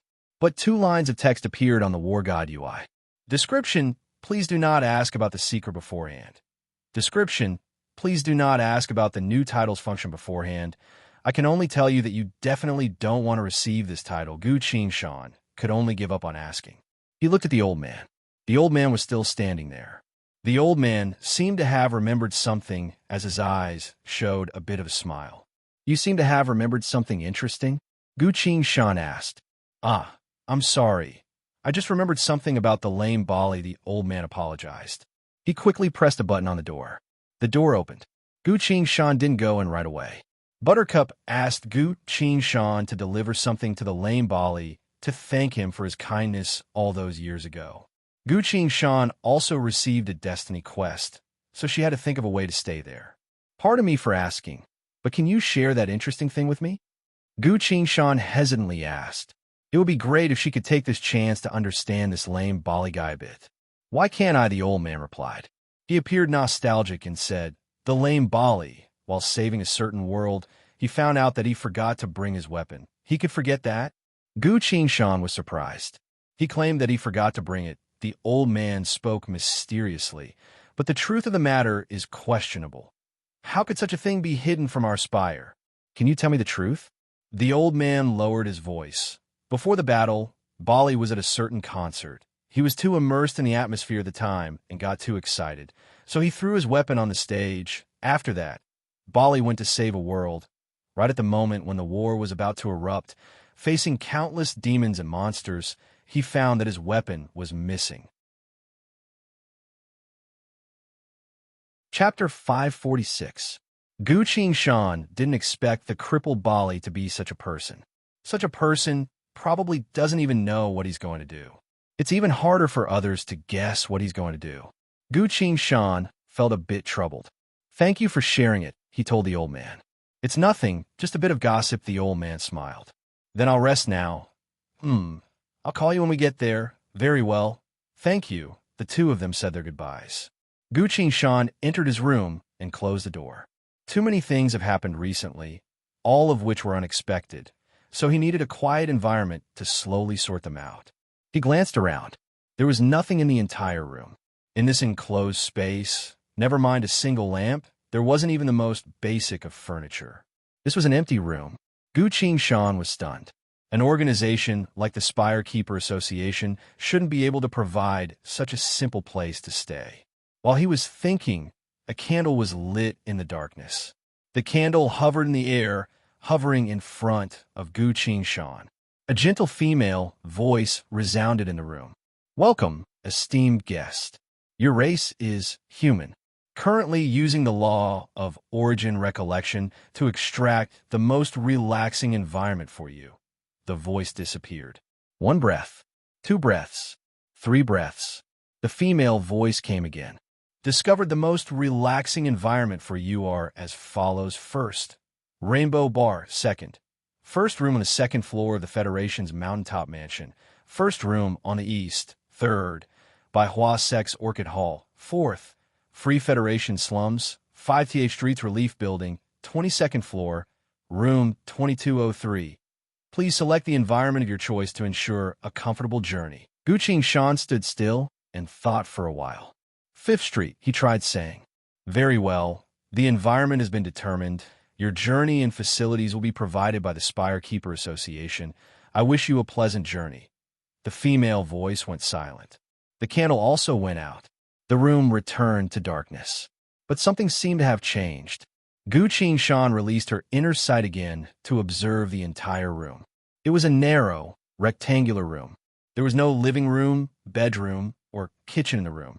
There was only enough space for a bed and a cabinet. Everything else had to be piled up on the side. There wasn't even a bathroom. A lone chandelier hung from the ceiling, its broken tube covered in dust. This kind of living environment was considered inferior in the slums of the Federation. Gu Qingshan stared at her room. He stood there for a while, as if trying to recall something. The room was silent, as if waiting for him. It wasn't until a faint glimmer of light appeared in the room that Gu Qingshan sighed.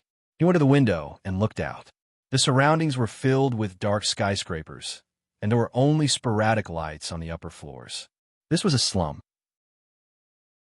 Electricity was a precious thing, and people here were used to conserving electricity.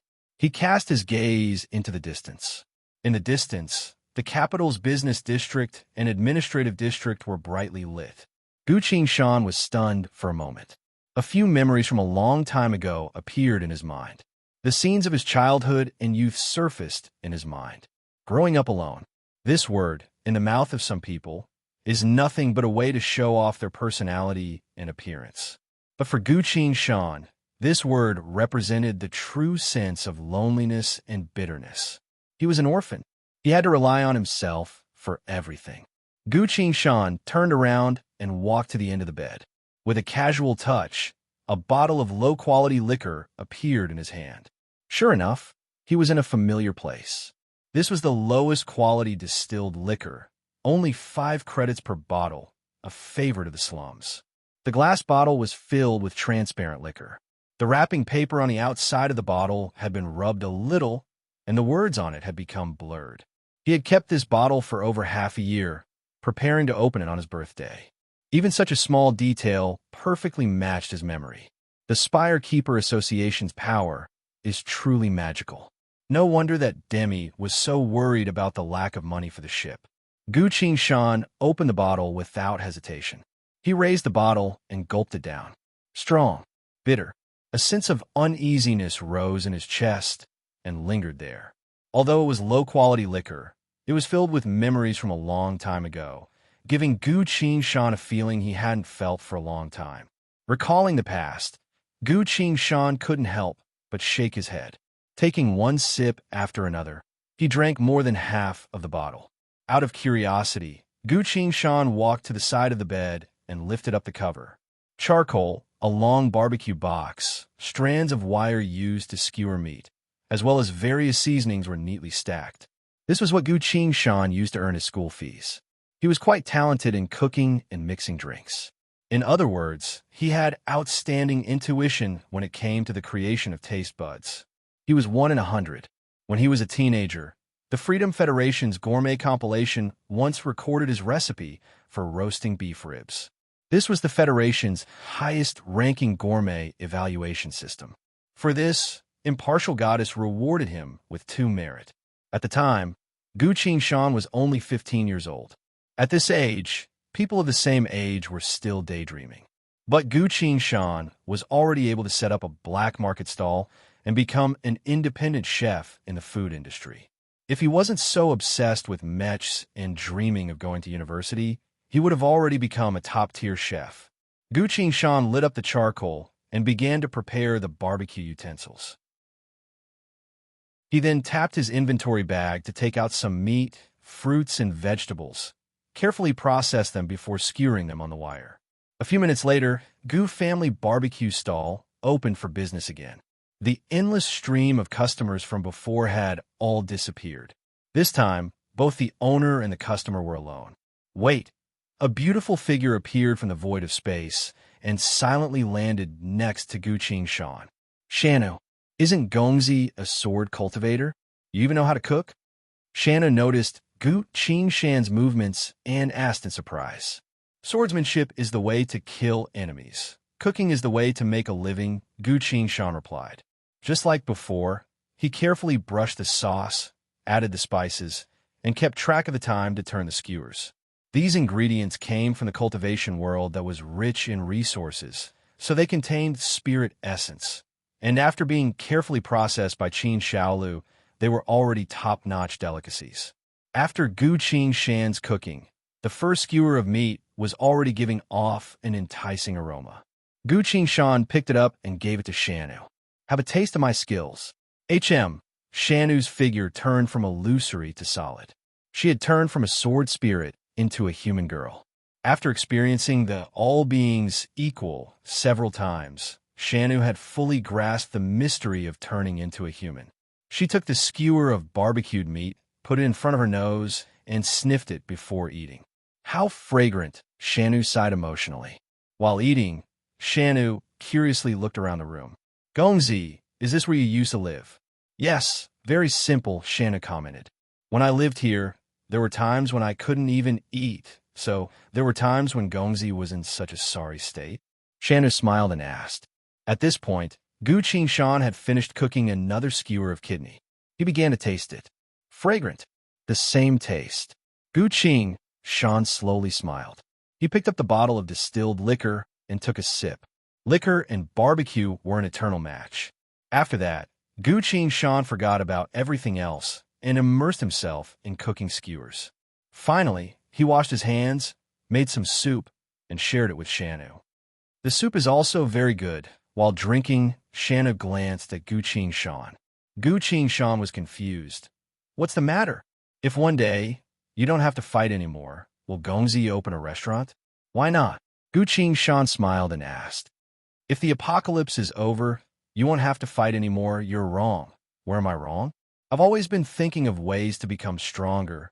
I won't stop for anything. But if all the demons are gone, there's no meaning in preparing for battle anymore. Shanu was confused. Shanu, think about the people of the suspended world. Shanu thought about it for a bit and spoke with lingering fear. I was wrong.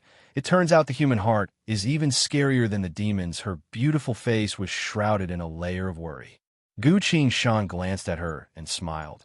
There's no need to be so pessimistic. The human heart can be very bad at times, but it can also be very good at times. For example, 100 trillion dead people chose to spend their merit to protect the human realm at the very last moment. Shanu nodded and fell into thought. After a while, her frown slowly loosened. Gu Shan raised the bowl of soup in his hand and slowly finished it. After enjoying such a wonderful dinner, his tense mind finally loosened up a bit. Forming a hand seal to draw some water, he washed all the utensils clean, put them away according to how they were placed before, then washed his own hands. Only now did Gu Shan sit down on his bed. While regulating his breathing, he was also thinking about recent events. He thought that after dealing with the suspended world, he would be able to return to the cultivation world. Who knew so many unexpected things would pop up out of nowhere? The superdimensional world. Seems like I need to rethink my understanding of the world. Gu Shan thought for a few short moments, and then he fell asleep. Shanu listened to his long and steady breathing and silently observed his sleeping appearance. She turned around and turned into a sword that hovered in the middle of the room. Chapter 547. Gongzi, wake up, a female voice called out. Gu Shan opened his eyes. Everything around him was still the slums where he lived during his youth and childhood. Shanu sat on the edge of the bed, looking at him with concern. I'm sorry, I accidentally fell asleep. How long did I sleep for? One day and one night, that long? Gu Shan was surprised. You're too tired. How do you feel right now? Shanu asked. Gu Shan carefully checked his current state. His spirit was high. All the tiredness in his body had been swept away. After this near-selfless slumber, he had recovered very well. And now he was back to his peak state. Not bad. It was a good rest, but I'm a bit hungry saying so. Gu Shan stood up and stretched. What do you want to eat? He asked Shanu. Shanu had already tasted Gu Shan's cooking, so when she heard his question, she smiled. What are you smiling about? I heard that in human society, it's usually the women who are responsible for cooking at home, while the men are responsible for making a living outside. Times have changed. Men have to take care of themselves now. All right then, Gongzi, I think yesterday's soup was quite good. Then let's have some soup, and something else saying so. Gu Shan tapped his inventory bag and put a portion of spirit cooking in front of Shanu. Shanu tried it and couldn't help but exclaim, "It's so good." This was the spirit cooking that Qin Xiaolu had already prepared. Qin Xiaolu's spirit cooking was also quite good, not to mention his knowledge in brewing wine. When he and Gu Shan were together, they had an endless amount of things to talk about. Recalling Qin Xiaolu, Gu Shan smiled. Of course, this spirit cooking isn't something that normal people can make. Shanu couldn't help but ask, "Didn't Gongzi make this?" "My senior brother made it." "No wonder," Shanu was surprised. "Then you're both from the same culinary school?" "That's not it. You eat first. I'll wash my hands and make soup." As Gu Shan spoke, she started to get busy. "How long until we reach that Justice Iron Fist Club?" Shanu asked while eating. "This spirit food tastes really good." Shanu felt that her decision to follow Gongzi at the time was extremely worth it. Before Gu Shan could reply, another voice replied, "This journey will last for 5 days. After 5 days, you will arrive at the Justice Iron Fist Club." Gu Shan was stunned. 5 days. For him, this was not a short period of time. More importantly, after embarking on his journey to the super-dimensional world, his flow of time had become unified. The amount of time he spent here was equivalent to the amount of time that had passed in the real world.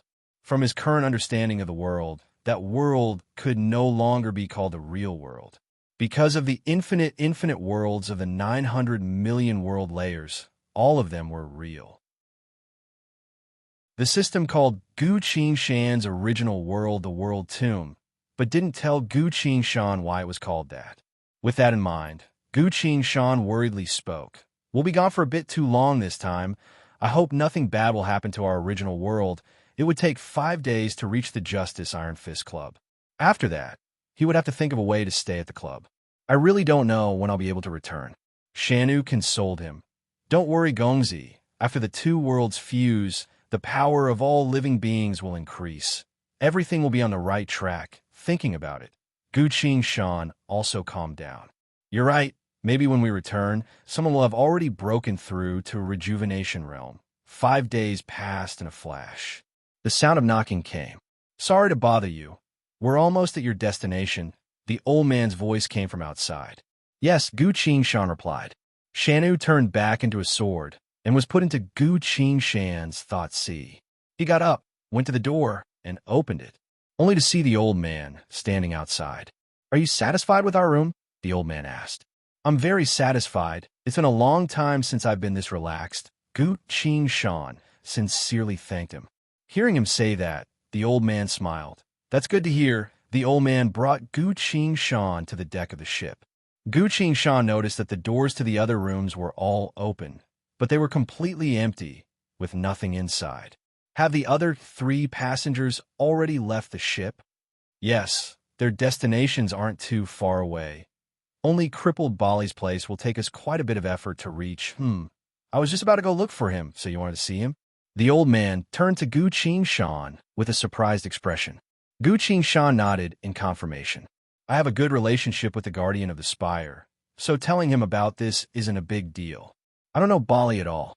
Perhaps if the old man knows, he'll give me some useful advice." Sure enough, the old man thought for a bit and asked, "Did you know Bali before?" "I didn't," Gu Shan explained further. "Bali once helped someone, but that person couldn't come in person, so he asked me to find Bali and thank him in person." The old man nodded in understanding, then said, "That guy Bali, although he's a bit dumb, everyone is happy to get to know him. Why is that? Because after so many years, he's used his actions to show that he's a person that people can't help but admire him." Gu Shan became cautious. This means that he often does things that people can't predict. If that's the case, it'll be a bit hard for me to get to know Bali normally. "What did he do?" Gu Shan asked further. The old man replied, He once captured a top-level demon lord, then spent 200 years trying to convince the demon lord to turn over a new leaf and help others. 200 years? How impressive! Did the demon lord change his mind? No, the demon lord committed suicide. While they were talking, the two of them had reached the deck of the ship. Gu Qingshan looked outside the ship. Everything around them was chaotic, with strange and unusual scenes occasionally flashing by. They were all real worlds. As the ship just happened to pass by one of them, they were able to see what was happening within them in a very short amount of time. Gu Qingshan saw a gigantic golden statue standing in the middle of the city. This scene flashed by quickly. A few moments later, the ship's speed slowly slowed down. An invisible ripple began to spread from the bow of the ship. This meant that the ship was passing through another real world. Gu Qingshan once again saw the golden statue that pierced through the clouds. When he was about to take a closer look at the statue, the ship had already left this world. Even though the ship's speed was already very slow, it was still in existence that could travel through billions of worlds. Gu Qingshan could only roughly see what the golden statue looked like. Thinking about the golden statue, he felt that something wasn't right. Strange, Gu Qingshan muttered. While he was thinking, the ship's speed slowed down again. Another invisible ripple spread from the bow of the ship. Another world appeared in front of Gu Qingshan's eyes. He saw the same golden statue again. Seeing the same golden statue in several worlds in a row was a very strange thing in itself. Gu Qingshan looked at the statue. This time, the ship didn't leave right away, so Gu Qingshan was able to carefully observe the statue. The statue was incredibly lifelike, and the expression of the statue's character could almost immediately be felt by the spectators. Chapter 548. The golden statue depicted an adult man. He had a cigarette in his mouth, a bottle of liquor in his left hand, and a black fedora on his head with his right hand. The man squinted his eyes as if he was observing someone with a sense of disdain. As Gu Qingshan looked at the statue, she finally noticed what she felt was wrong. The man was wearing a pair of black leather gauntlets on his hands, as well as an open leather jacket that revealed his chest full of tattoos. This kind of appearance made him look a little cold and unfeeling. But the lower half of his body was wearing a loose pair of boxer briefs. The cold feeling of the statue was completely ruined by this pair of boxer briefs. The old man stood next to Gu Qingshan and noticed his gaze. The old man shrugged. We're about to reach that fool's club, so you can see that the surrounding world are filled with his statues. Gu Qingshan understood. So this person was the crippled Bali. He's making statues of himself everywhere. Gu Qingshan asked. No, because the worlds here have all received his grace. The statues were made by everyone themselves, the old man continued. When it comes to being warm-hearted, no one can deny that. Gu Qingshan calmed down. If someone was making statues of themselves everywhere, Gu Qingshan would definitely be wary of such a person. Gu Qingshan commented, the way he dresses, it makes me feel a bit... how do I say it? The old man laughed. Gu Qingshan looked at the old man in confusion. The old man laughed as he explained. There was once when he was completely drunk and refused to leave the casino. In the end, he even lost his pants. Coincidentally, a world was about to be destroyed by the demons, so I had no choice but to ask him for help. The old man sighed and said with a smile, what should we do? There was no time to buy pants, and a world was about to be destroyed by the demons. The crippled Bali had no choice but to leave the casino. Gu Qingshan realized something. He looked at the old man with a questioning gaze. The old man nodded and said, yes, Bali went in his underwear. After that incident, the people of the world he saved were also very grateful to him and made a statue for him. He lost so badly that he didn't even have his pants, just like the statue. Later on, the other worlds that had received his favor also felt that they should build a statue to express their gratitude. That's why this statue became so popular. I see. As the two of them spoke, the boat stopped. At some point, a light appeared on the side of the ship. We're here. The old man looked at the light and said, the other side, the real world. A meeting concerning the fate of the entire world was being held in the mountain villa. Jang Young-ho cleared his throat and said, "Therefore, I believe that we should wake those arrogant fellows up. What do the others think?"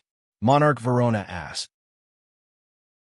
The president looked at Marshal St. Zhang Zongyang and gestured for him to speak first.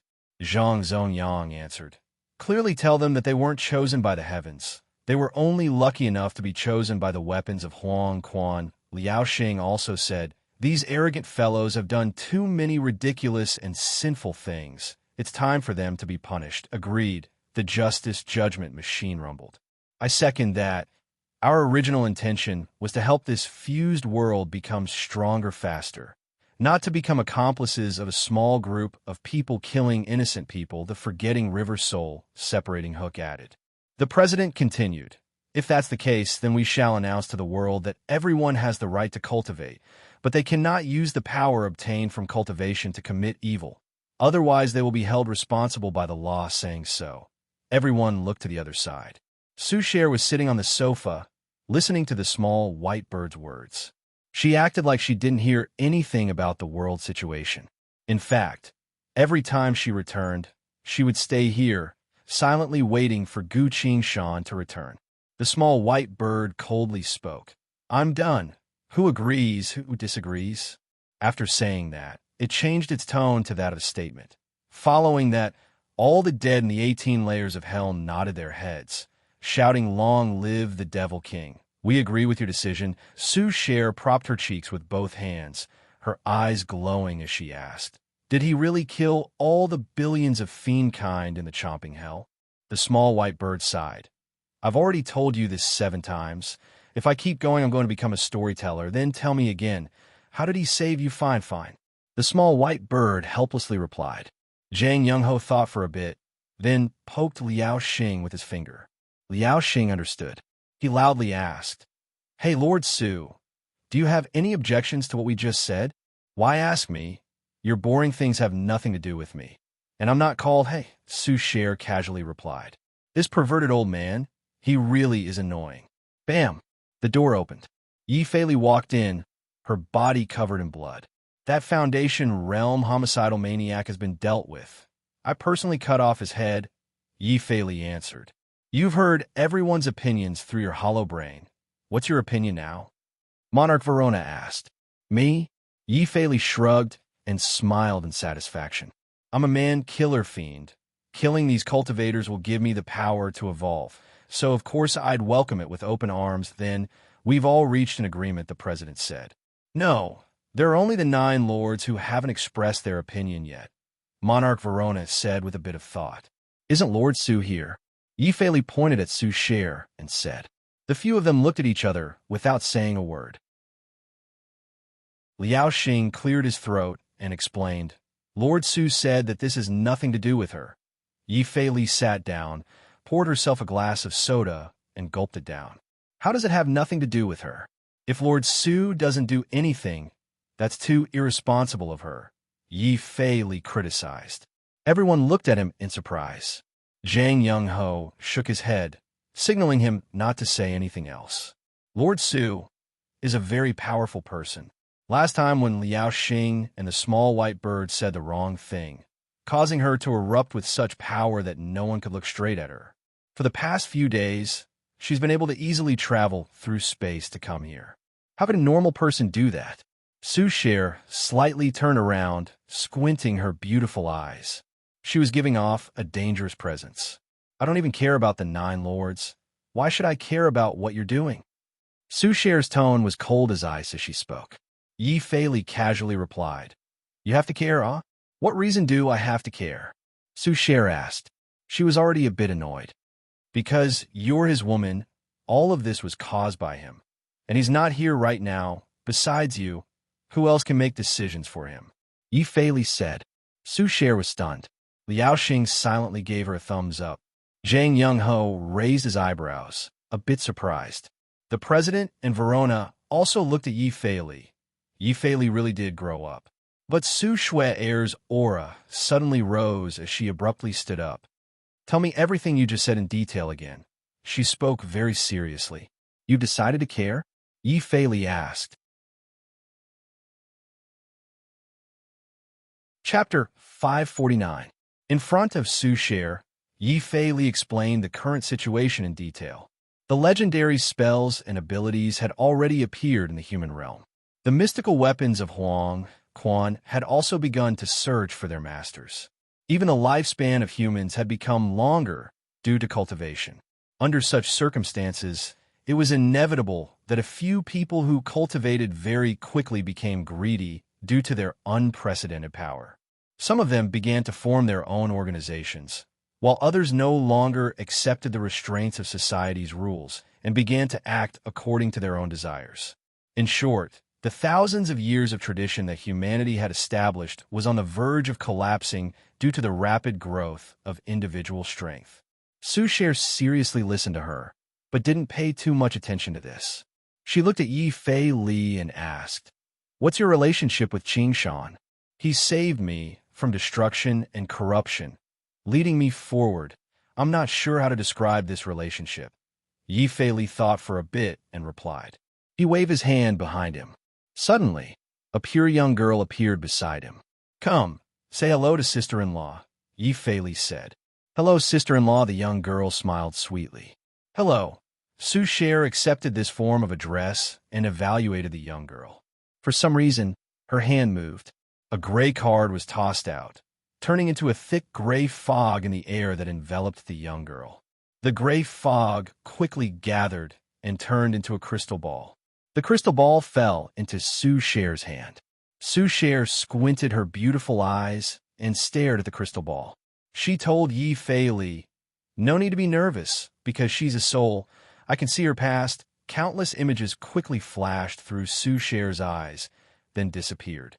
Ghosts don't have bodies, so they can't resist the probing of cards. For the past year, everything that happened to the young girl appeared in Su Cher's eyes. "So, there's such a thing," Su Cher muttered. Yi Fei Li asked, "Are you observing her past?" "Of course. I can't easily trust a stranger," Su Cher said without hesitation. She looked at Yi Fei Li, and her attitude had become much more intimate. "From what I've seen in the past, this young man's relationship with Gu Qing Shan is quite good. What do you want me to do? Help you?" Su Cher asked. "He's not helping us," Yi Fei Li continued. "Gu Qing Shan did his best to fuse the two worlds together, so he probably wouldn't want to see everything messed up. As for the establishment of the cultivation method and system, they were all established after a long period of painstaking research. Now that he's not here, we hope that you can help look after this world for him." Su Cher was silent for a moment. He once had a cultivation technique that was given to him by Gu Qing Shan. It was a pity that he had lost that manual. She already knew everything about Gu Qing Shan's recent actions from the weapons of Huang Quan. Thinking back, Gu Qing Shan really was doing everything he could to protect this world. Everything that's happening now was Gu Qing Shan's blood, sweat, and tears. Thinking that, Su Cher firmly nodded. "I can promise." The others all showed expressions of attentiveness. Su Cher solemnly declared, "From this moment onwards, as the Nine Lords' Lords, I agree with the results of your discussion. I also hope that those villains will be restrained by the law and won't cause any more trouble for this world." The president and Verona exchanged glances, seeing the joy in each other's eyes. If the Nine Lords are willing to cooperate with the two strongest countries, then this world can once again return to the era of law and order. Those powerful individuals won't be able to go against the three giants that are also improving. The world's order will be protected. Then our discussion has come to a conclusion, the president happily said. At this time, a screen appeared on everyone's holobrain. The Nine Lords' Lords were sitting together, holding a press conference. A beautiful electronic female voice was heard. "We will now announce two important pieces of news. The Nine Lords of the Freedom Federation have jointly announced two pieces of news. From now on, all weapons of Huang Quan will be returned to the Nine Lords. Those who voluntarily hand them over will be rewarded with credits. Those who resist will be immediately arrested." Secondly, in a press conference just now, the Nine Lords have confirmed that among the top 100 combatants in the world, 64 of them have submitted to the Nine Lords. From today onwards, The Nine Lords will establish the Grand Cultivation Alliance. The electronic voice on the hollow brain stopped. Su Cher was stunned. At this time, her mother, Madame Su, stood up on the screen. Madame Su began to speak on behalf of the Su family. The establishment of the Grand Cultivation Alliance represents an existence that surpasses the authority of any country. From today onwards, the Nine Lords will bear the responsibility of leading this world forward. The Nine Lords will establish a new law that is in line with the world's development. Su Cher silently watched this. Everyone else in the room didn't say anything, politely staying silent. Everyone knows about the relationship between Su Cher and Gu Qingshan, so they also know that this isn't a good time to say anything. Su Cher bit her lip and silently turned off her hollow brain. Yi Fei Li? Su Cher suddenly asked. That's right. I'm Yi Fei Li. Gu Qingshan has always treated you like his little brother. You know this very well, right? That's right. He's always taken good care of me. I've always kept that in mind. Very well. Su Cher solemnly took out a glowing blood-colored card. Take this. This is a card I got when I passed by Demon Town. It'll be good for you. Yi Fei Li quickly waved her hand. There's no need for that. I don't think I did anything. I shouldn't have taken something from you. Take it. How Gu Qingshan treats you. I'll treat you the same. This is my greeting gift to you, Su Cher said. Without saying anything else, she lightly flicked the card. The card flew towards Yi Fei Li. Yi Fei Li had no choice but to catch it. The card suddenly disappeared from his hand. Yi Fei Li opened her hand in surprise, checking it from top to bottom. There's nothing. Where's the card? Yi Fei Li, guard this place well. If Gu Qingshan returns, immediately notify me. Saying so, Su Cher stood up and walked out of the mansion. At some point, a scepter had appeared in her hand. The door opened. Su Cher walked out. Where are you going? Yi Fei Li loudly asked from behind. Su Cher didn't stop and answered without turning around. I'm going to protect this world for him. Zhang Yongho didn't move. Only now did he abruptly stand up and chase after her. What's the matter? Liao Xing also stood up and asked. She's Gu Qingshan's woman. If she goes against the Nine Lords by herself and something happens, we won't be able to explain it to Gu Qingshan, Zhang Yongho hurriedly explained. That won't happen. There's still us. Yi Fei Li followed behind Zhang Yongho. Go, the entire Federation, aside from the aristocrats, the citizens, and the military, will be your support, the president said.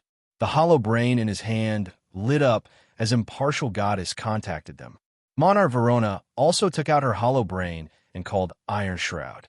The weapons of Huang Quan followed Zhang Yongho and Yi Fei Li out.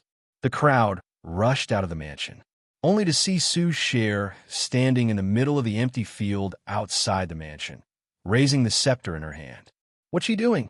Yi Fei Li asked in surprise. I'm not sure, but I have a bad feeling, Zhang Yongho answered. Then Su Cher muttered something. She stabbed the scepter into the ground. Boom! Dust was kicked up, intense wind kicked up. A loud and dignified voice resounded from the void of space.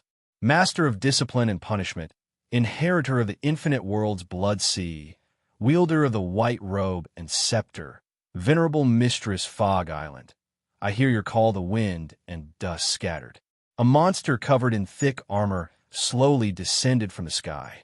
Its body was as tall as a mountain, with a pair of horns on its head and a pair of wings on its back that gave off a faint gray mist. You've come at the right time, Su Cher said. The humanoid monster had a pair of vertical pupils, kneeling on one knee facing the mountain. Chapter 550. Milady, do you want to summon an army to kill every living being in this world? The giant monster knelt down on one knee and respectfully asked, Do you crave killing that much? Su Cher smirked. The giant monster lowered its head and spoke humbly. Please forgive my rude language. I only sense your anger towards some sort of restraint. Restraint? Su Cher muttered. That's right. I've been avoiding it for too long. It's time for me to face it head on. She reached her hand out and pulled the scepter from the ground. The monster opened its palm and let Su Cher stand on it. It put Su Cher on top of its head. Let us go. That way. Su Cher pointed in a certain direction. Yes, The monster spread its wings and flapped them. With a hoof, the monster took to the sky and headed towards the Federation's capital. The monster flew very quickly, almost disappearing without a trace in the blink of an eye. Jang Young-ho stared at the sky and muttered, "Where did she go?" "I don't know, but from how angry she looked, someone's probably going to suffer," the small white bird answered. "With such power, we'll only be a burden if we go," Yi Fei crossed her arms and said. The president stood at the door of the mansion and slowly spoke. "If there's no issue with safety, then it's not a good idea for us to get involved in the matter between her and the 9 lords." "I agree," Verona nodded in agreement. Everyone returned to the mansion. As soon as they sat down, they heard a scream of pain. Yi Fei was lying on the ground in pain, rolling around. From the looks of it, he seemed to be going through some sort of torture. Everyone was shocked, but before they could do anything, Yi Fei abruptly stood up. "What's wrong?" Jang Young-ho asked. "It's nothing, I just felt a bit of pain, but I'm fine now." Yi Fei was breathing heavily. He had a strange expression on his face. "Hey, did you hear anything?" Everyone, including the weapons of Huang Quan, went silent. The surroundings were very quiet. Only the gentle rustling of the tree leaves could be heard from outside the window. "If you're talking about the mountain breeze, I think I heard it," the small white bird said. "It's not the mountain wind," Yi Fei said. "Then there aren't any other sounds," Liao Xing said. "Isn't your God's chosen skill always able to hear things?" Jang Young-ho asked. Yi Fei's expression became even weirder. "You really didn't hear anything?" Everyone shook their heads. Jang Young-ho thought for a moment and asked, "What did you hear?" A voice came out of nowhere and told me, "Welcome to the Soul Force Converter Instrument. From now on, your slaughter will directly discard impure power and begin to absorb pure soul force. Your evolution speed will be further accelerated." "That card. I'm guessing it's the card that Su Sher gave you," Liao Xing said. Everyone was enlightened. Soul Force, what a nostalgic name. The forgetting river, soul, separating hook side, emotionally. What is Soul Force? Yi Fei asked with interest. Soul Force is also known as divine power. It's the origin of the world, the purest power of all living beings, capable of activating the laws of reality. The forgetting river soul, separating hook looked at Yi Fei and said, "Seems like what Su Sher gave you was an incredible God's chosen power. Is that so?" Yi Fei was a bit unsure. "None of us can use Soul Force. Only divine armaments can," the small white bird said with envy. "I'll become a divine armament?" Yi Fei was a bit confused. "That's not it. You'll only become more powerful, the same as us divine armaments, or even surpass us," the forgetting river soul, separating hook answered. Hearing the soul, separating hook, everyone looked at Yi Fei with envy. "I'm Gu Qingshan's business partner. She should have given me one of these just now," Jang Young-ho muttered to himself. The forgetting river soul, separating hook explained. "Things that can directly use soul force aren't that common. There aren't that many of them in the entire samsara world. I'm guessing she only got one of these by chance, but she gave it to Yi Fei." Liao Xing was a bit unwilling to accept it. "Because Yi Fei is Gu Qingshan's best friend," the small white bird cut in. "Me too," Liao Xing shouted.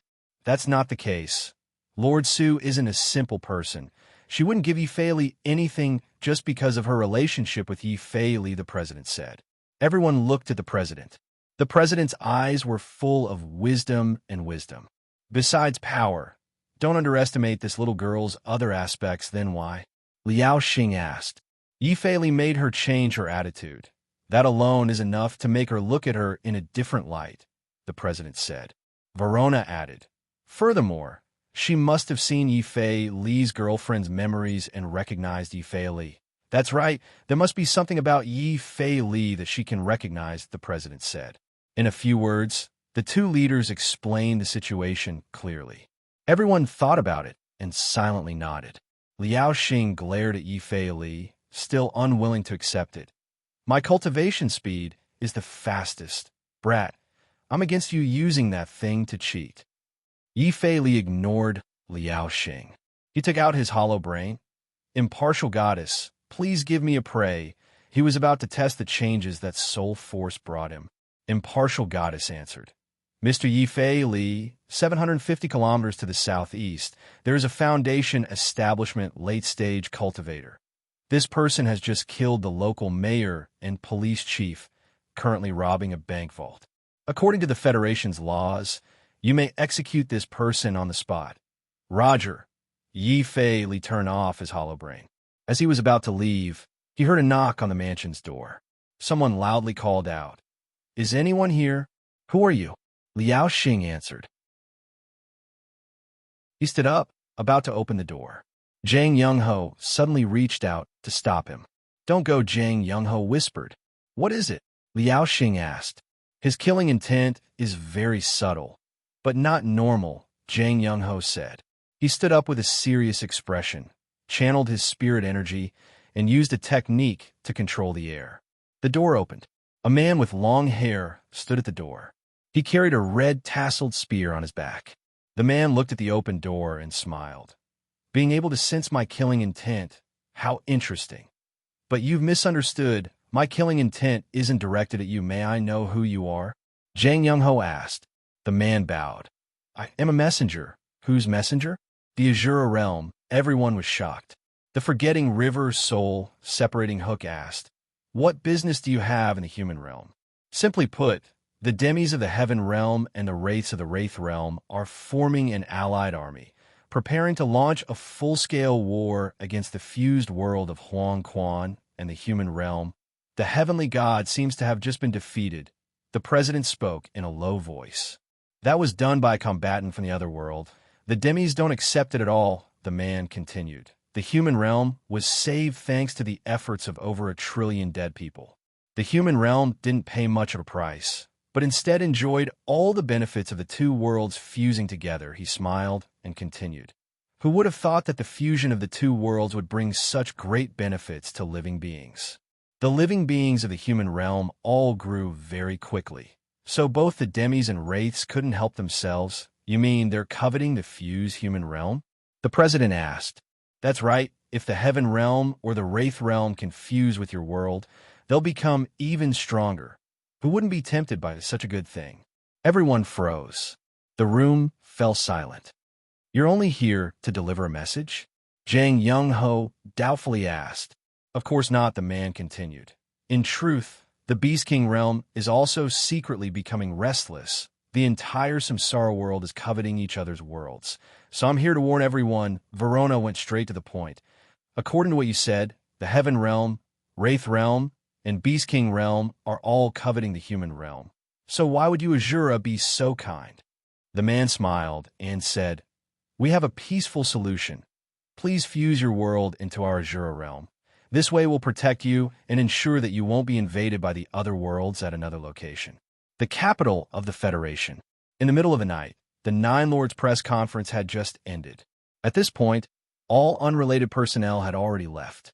The important members of the Nine Lords were all gathered in the Huang family's main courtyard, waiting for the banquet to begin. This banquet wasn't open to the public. Aside from the Nine Lords and direct descendants, there were also high-level cultivators who came to join them. Borrowing the opportunity of fusing the two worlds, their cultivation speed increased by leaps and bounds. Golden Core Realm was only the lowest requirement to join the Nine Lords. As the banquet was about to begin, more and more combatants arrived. They greeted each other, recognizing each other's identities. The Grand Cultivation Alliance was about to be established. As the beneficiaries, every guest here had a smile on their faces. It was 7 o'clock sharp. An old man with a graceful demeanor walked up to the stage. "Ladies and gentlemen," the old man faced the crowd and began to speak. "Today will be a day that will go down in history." Bam! The door was completely shattered. Intense wind blew into the courtyard. Su Shui air appeared from within the wind, looking at the group of people. "Su Cher, Lord Su, daughter." As soon as the crowd noticed her, they all shouted. All the prepared attacks stopped.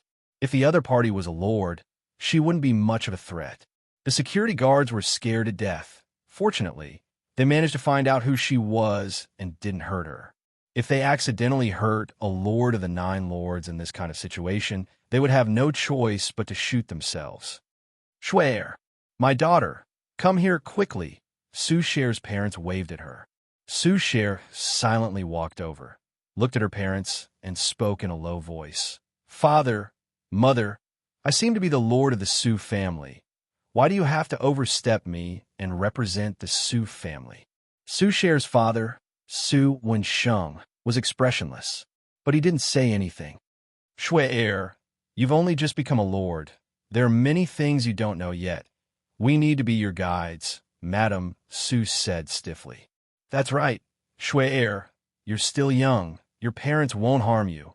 Let them help you," one of the lords smiled and said. The other lords also nodded in agreement. Su Sher suddenly reached her hand out to hold her parents' hands. Her parents immediately froze in place. Two long black insects hurriedly crawled out from Father Su and Mother Su's ears, wanting to fly away. Bam! They couldn't escape and broke into two puffs of black smoke in the air. So that's how it is. Su Sher's feelings of being wronged and depressed were all gone. Strands of white light began to emit from her body, covering her like sharp thorns. Chapter 551. Seeing her parents' lifeless expressions, Su Sher felt a pang of pain in her heart. Obviously, they were being controlled by some sort of magic. This magic affected both their bodies and minds greatly. Su Sher swung her scepter. "Bloodline offering," she muttered. A bright red string of blood flew out from her body, connecting her and her parents together. Su Wensheng and Madame Su's faces slowly regained some color. Their cloudy eyes also regained clarity. During this period of time, both their bodies and minds were completely healed. But Su Sher's face was pale. Beads of cold sweat seeped out of her smooth forehead. It was painful. It was very painful. Using one's own life force and spirit power to take on someone else's wounds wasn't a simple thing to do. She had to take on two people's pain at once. But this was her parents, so Su Sher was willing to do it. "Father, Mother, who did this to you?" "You can tell me now," Su Sher said. The few lords stood at a distance and listened quietly. At this time, they were secretly signaling their subordinates with their eyes. A few particularly powerful people among them were preparing themselves, while Su Wensheng stood there, sighing with a defeated expression on his face. Madame Su also lowered her head in silence.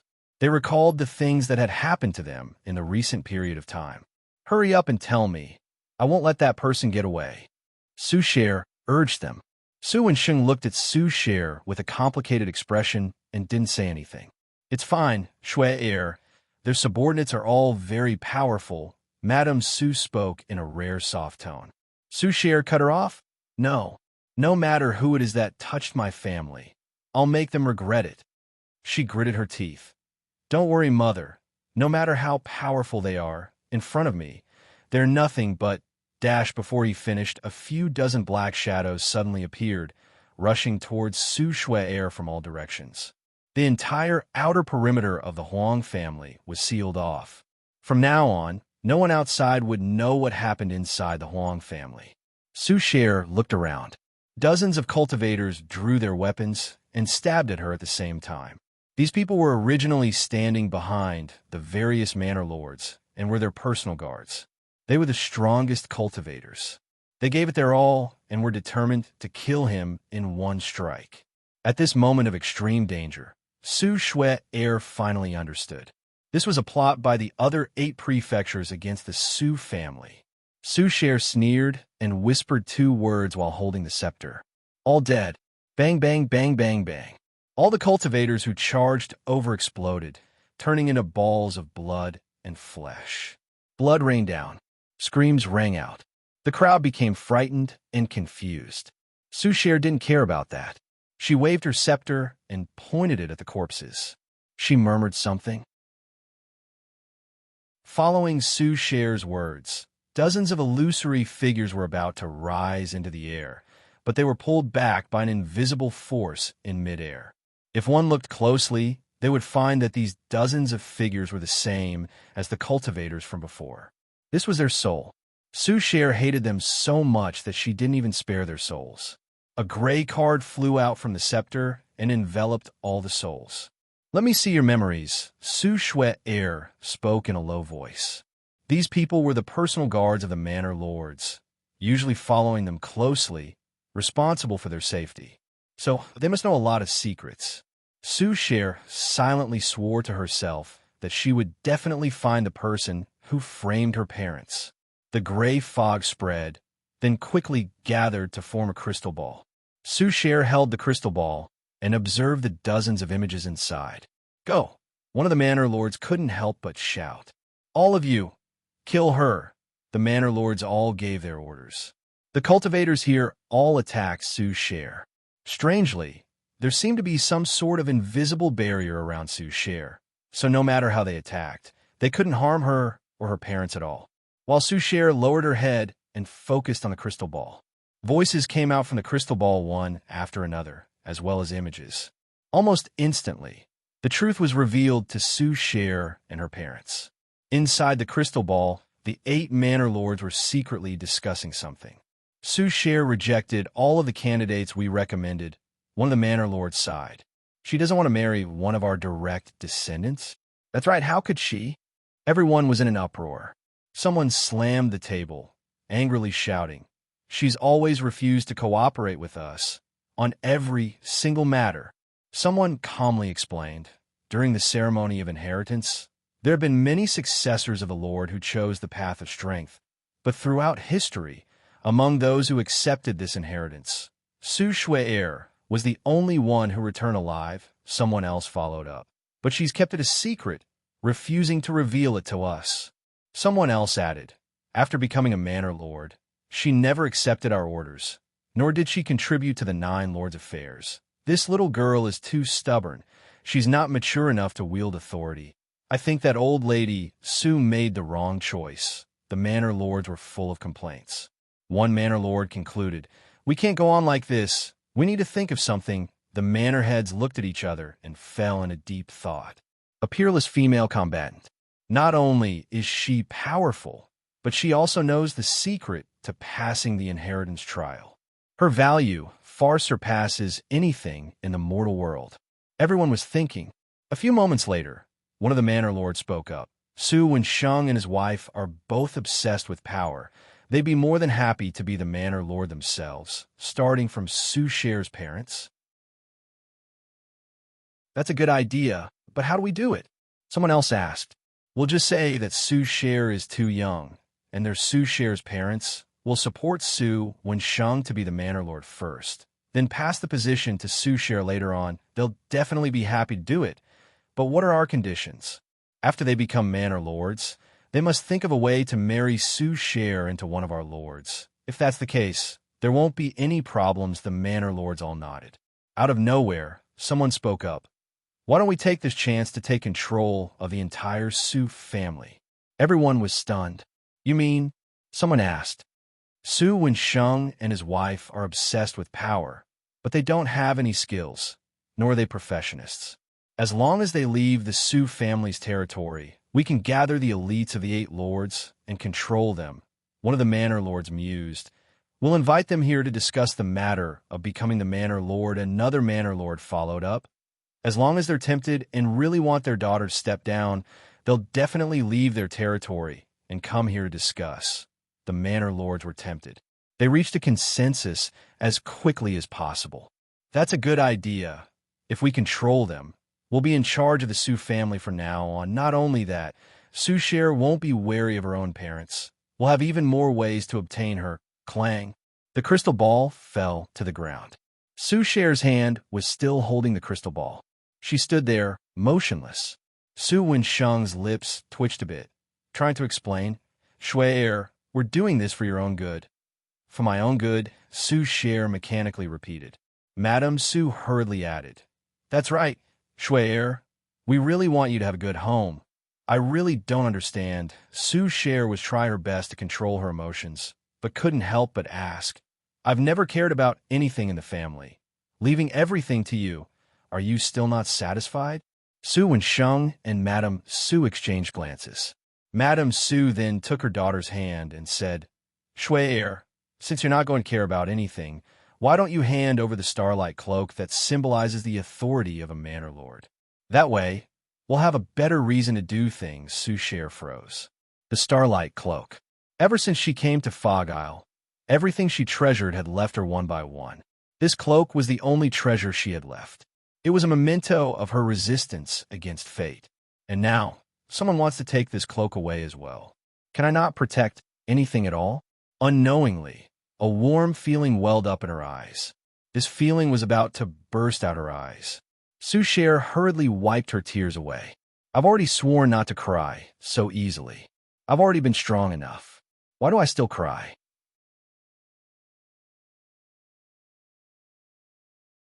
Chapter 552. You want the cloak, Sushare muttered. She suddenly reached her hand out and took out a black cloak that glowed like stars. As soon as she took out this cloak, the 8 lords all changed their expressions. Sushare doesn't know about this, but the 8 lords do. The 9 lords' protectors will be able to observe the situation where the cloak is. This is also the greatest protection the protectors have for the 9 lords. That's why they're willing to deal with Sushare's parents, but not Sushare herself. In fact, even to deal with Sushare, they can only do it through Sushare's parents, taking advantage of the moment when she's not paying attention. Stop! The 8 lords all ordered at once. As the first person to pass the combatant's trial in the last few thousand years, Sushare was favored by the protectors. They don't want the protectors to notice that they're currently dealing with Sushare. The cultivators all breathed heavily as they stopped. Even after using all sorts of spells and techniques, they still couldn't hurt the 3 people from the Su family. The cultivators were feeling more and more uncertain. They've already cultivated to a certain level, so their spirit sense has also awakened. A faint sense of foreboding was lingering in the minds of the cultivators with better spirit sense. They'll take this chance to stop. The entire courtyard was silent. In the silence, everyone was staring at Sushare. Is it really that thing? That's the Starlight Cloak that represents the Lord's status. Seems like that cloak is so beautiful, so the legends were true after all. Everyone lowered their voices, whispering to each other. Sushare looked at Su One and Madame Su, suddenly feeling like they were strangers. She took the cloak and walked in front of her parents. Father, Mother, the cloak is here, but there's something I need to tell you, Shwe heir. Tell me, once you take this cloak, I will no longer have anything to do with the Su family. If you're willing to let me leave the Su family, leave you, then take the cloak, Sushare calmly said. The light from the lamp shone on the last ray of light in her eyes. Nonsense, Su One berated her. Even if the cloak is in my hands, you're still my good daughter. He grabbed the cloak and put on himself. There was a commotion in the crowd. The Starlight Cloak had changed owners. Had the Su residents really changed owners? The crowd couldn't help but clamor. Even the expressions of the 8 Lord Prefects became complicated. Sushare looked at the Starlight Cloak on her father's body and muttered almost soundlessly, "Then let's do this." She lowered her head, and the glimmer in her eyes dissipated.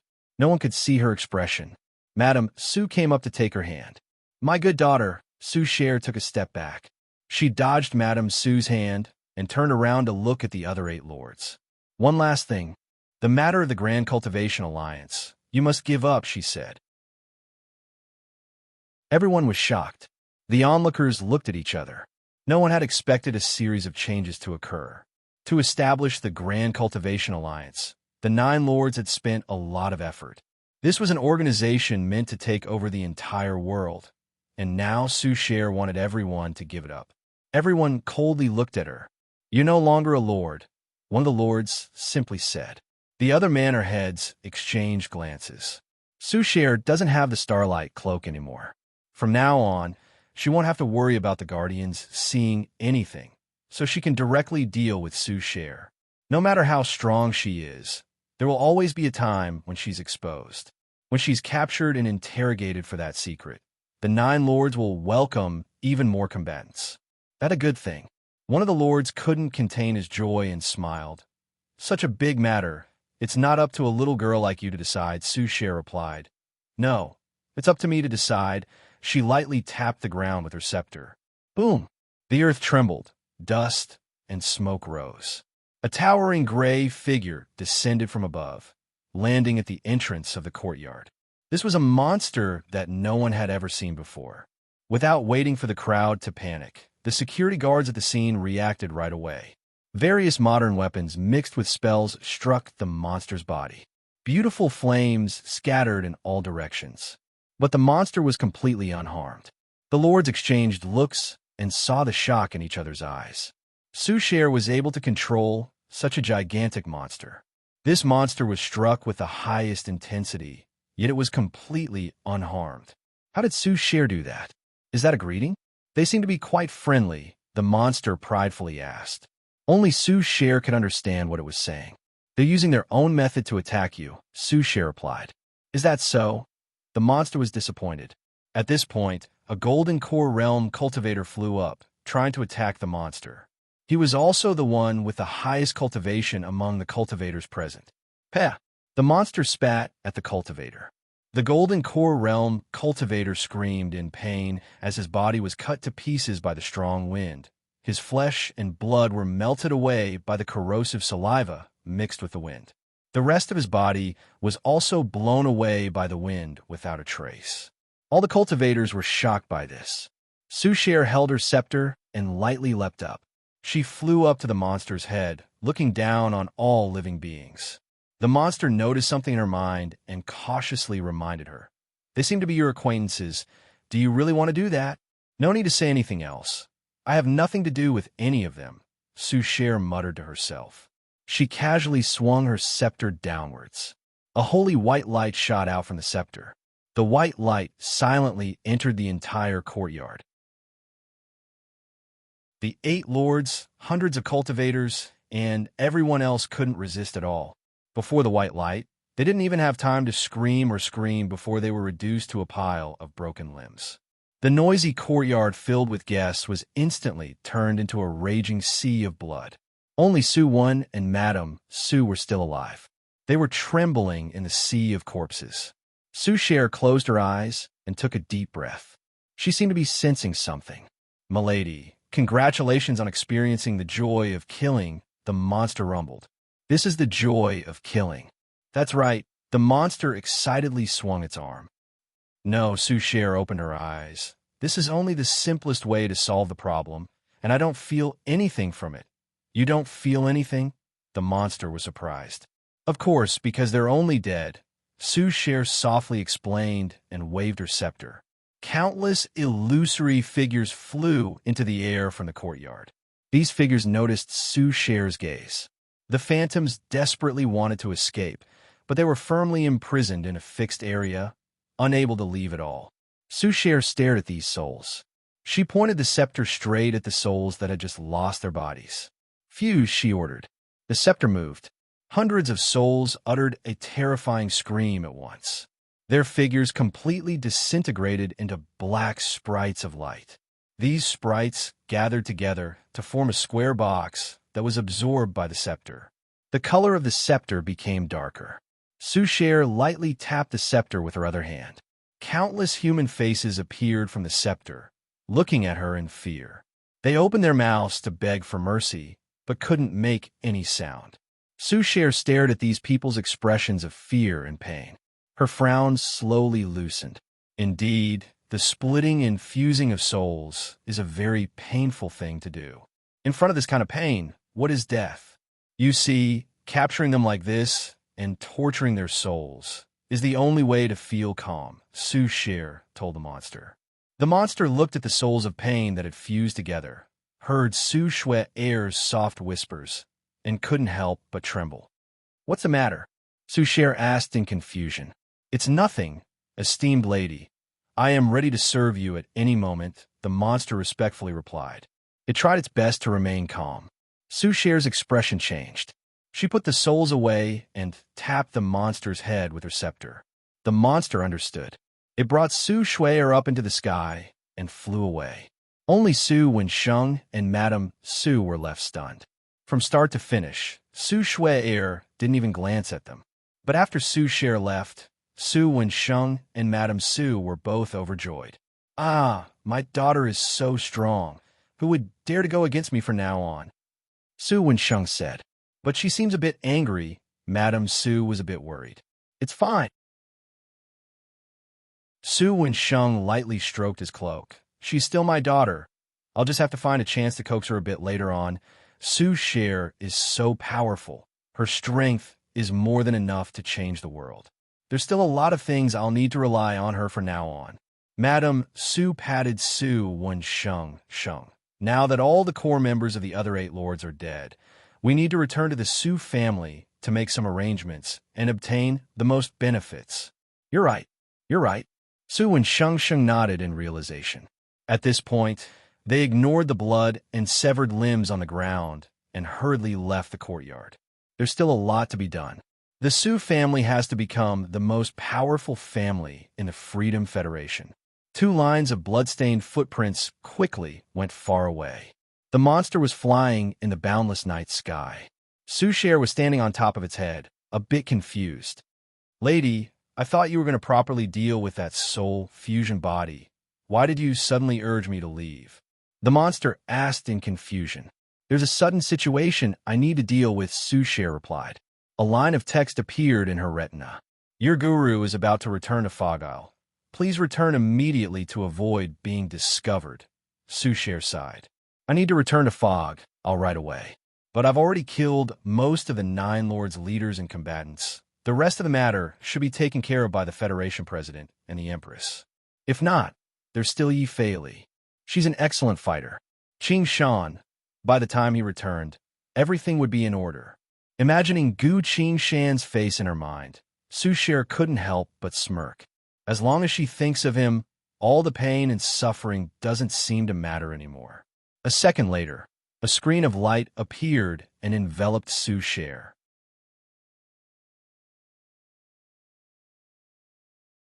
Chapter 553. Su's share brought the monster up into the night sky, leaving this place of sorrow for her. Huang family's courtyard, what was originally a bustling place, was now completely silent. This was another private forest at the edge of the capital, the Huang family's manor. However, the entire manor was filled with dismembered corpses, flowing blood, and broken limbs and heads. A gust of wind blew, carrying the thick stench of blood with it. Suddenly, a strange voice resounded. Blood, fragrance. Seems like we've arrived. The human realm following the voice. The soil at a certain part of the courtyard slowly loosened. A grayish-black humanoid creature crawled out. It looked a bit like a human, but not at all human. Because its skin was grayish, its limbs were as thin as dried twigs. All of them were sharp claws. Its eyes, nose, and mouth were occasionally spitting out flames. Wraith Realm, Dead Eater. This wraith reached out its long claws to pick up a human head from the ground. The Dead Eater stared at the head. Unfortunately, there was no soul inside. A wraith like it couldn't eat anything without a soul. The Dead Eater looked around the entire courtyard. Corpses everywhere. None of them had a soul. In other words, these corpses could only be seen but not eaten. Thinking that, the Dead Eater was a bit annoyed. It dropped the head and scanned through the entire courtyard. The flames in the Dead Eater's eyes suddenly rose. It found 2 rows of bright red footprints. The Death Eater's body moved, following the 2 lines of footprints as it chased after them. Its movements were quick and agile, quickly leaving the courtyard in the blink of an eye, stopping a man and a woman on a small path in the manor. The man and woman were excitedly running forward, but were suddenly stopped by this strange creature. The woman screamed, "Living food." Saying so, the Dead Eater dripped some sparks from its mouth. This was its saliva. "You monster!" The human man waved the black cloak he was wearing. Unfortunately, nothing happened. "That's impossible," the man exclaimed in shock. The protector of the 9 lords would normally protect the wielder of the Starlight Cloak. But now, the protector hasn't appeared. Right, just now, Su's share killed 8 lords in a row. All of them were wearing Starlight Cloaks. Why didn't the Guardian appear? Su Wanwen's mind was spinning rapidly. The undead ghoul, on the other hand, couldn't care less and directly pounced at the 2. In this desperate situation, the man erupted with unprecedented potential. He grabbed the woman beside him and pushed her towards the dead ghoul. "Don't blame me. I am the palace lord. I must live. Su and Sheng turned around and ran. The woman screamed in despair. Su Chengwen, I won't let you go even if I become a ghost. Becoming a ghost? The undead ghoul remembered his mission. It abruptly stopped its movements, and its mouth, which was already wide open, also closed tightly. The undead eater nimbly turned around in midair and landed in front of the woman. It faced the woman and spoke with difficulty. Become a ghost, or become food. You? Make your choice. The woman was already in despair, but after hearing these words, a new hope was ignited in her. She understood. I'll be a ghost. I'm willing to be a ghost, the woman said repeatedly. The dead eater nodded in satisfaction. With a light leap, it chased after the fleeing man. The man turned pale with fright and took out a small metal tube. Bang! The bullet bounced off the dead eater's body. The dead eater's sharp claws lightly stabbed forward. The man's body was skewered by the dead eater's claws. Ah, the man screamed. But he had no way to escape from the dead eater's claws. The dead eater cautiously waited for a bit. Only after confirming that the man posed no threat did the dead eater calm down. Humans are so fragile. The dead eater had such a thought. It grabbed the screaming man and returned to the woman's side. Kill him. Become a ghost, the dead eater told the woman. The woman was trembling uncontrollably, muttering in despair. The man begged for mercy. Don't kill me. I'm your husband. His words deeply provoked the woman. She smiled miserably and said, Husband, what did you do to me just now? At this moment, she was completely disheartened. What was the point of everything I've done? Even if I become the most powerful person in the world with this man, I would still feel disgusted. I'd rather give up everything than have anything to do with him. Anything. No need to say anything else. I have nothing to do with anyone. These were the words her daughter said just now. For some reason, at this moment of despair, she thought of her daughter. The past was still fresh in her mind. Her weak daughter. Her useless daughter. Her daughter who never cared about authority. She truly cared about her daughter. This kind of care, in the past, she always treated it as an unnecessary emotion of a superior. But now I'll forever lose this care. Madame Su shook her head and smiled bitterly. She took the gun from Su Wanwen's hand. I was wrong. Don't kill me. Hurry. This manor is too secluded. You need to scream for help. Su Wanwen begged for mercy. I won't kill you, because I don't want to dirty my hands, Madame Su calmly replied. She pointed the gun at her own temple. Shui, my daughter. I'm sorry. Bam! Madame Su collapsed. Roar! The dead eater let out a frenzied roar as it watched this in annoyance. It couldn't understand this human's actions at all. Humans were indeed a complicated creature, just like what was recorded in the ancient records. All right, I'll just fill my stomach first. The dead eater's gaze shifted between the woman and the man. The woman is dead. Her soul is also gone. The dead eater's gaze locked onto the man. Opening its flaming jaws, the dead eater bit off the man's arm. Blood gushed out. Aorg! The man screamed, even more shrill than the woman's. The dead eater acted like it didn't hear him. It was immersed in the deliciousness of the food, a body that contained a fresh soul. This was the most delicious living thing it had eaten in the past few hundred years. The dead eater opened its mouth again. It wanted to eat the man's body and soul together while he was still alive. At the same time, the North Pole, on top of a mountain. The small hut had already been destroyed. The Nine Lords' protector was lying on the ground, barely breathing. She spat out some blood and asked with unwillingness, This is a scattered world, the most inconspicuous corner of the universe. Why? Another voice came. It's precisely because this place is so inconspicuous that it could hide a world tomb. World tomb? The Nine Lords' protector didn't understand. Another voice scoffed. Since you've discovered us and heard such things, it's time for you to die. The sharp blade slashed down on the Nine Lords' protector's head. Knowing that she was going to die, the Nine Lords' protector hurriedly shouted to the void of space. I authorize you to release all restraints. Take good care of her. As soon as she said so, her body was cut to pieces by the blade. The howling North Pole wind carried the pieces of flesh and blood. blowing them away in the blink of an eye. A few moments later, the voice from before came. What did her last sentence mean? I don't know, you killed her too quickly, it's just a small matter, don't worry about it, they changed the topic. Are you sure it's here? There's no way to be sure, but the world here had just fused once, so that kind of fluctuation just happened to appear. Let's observe a bit more, if this really is a world tomb. Space. The S.W. Divine Temple Interstellar Fortress. On a large screen, a certain research was reaching its final stage. High-level world law and power suppression research. Currently in progress. Research progress infinitely lengthened. Conclusion. The final formula has been affected by a certain factor, temporarily unable to complete research.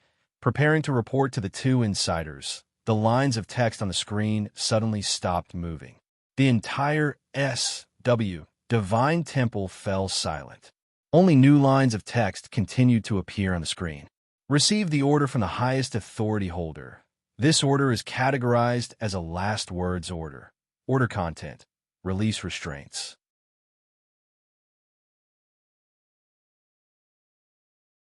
Chapter 554. Remove restraints. Protect Sue Share. As soon as Impartial Goddess received this order, the protector was already dead. She only left these final orders. These two orders hovered on the screen, occasionally flashing, changing order, but never disappearing. It was as if a person was repeatedly weighing the pros and cons. After a whole 10 minutes, new lines of characters popped up.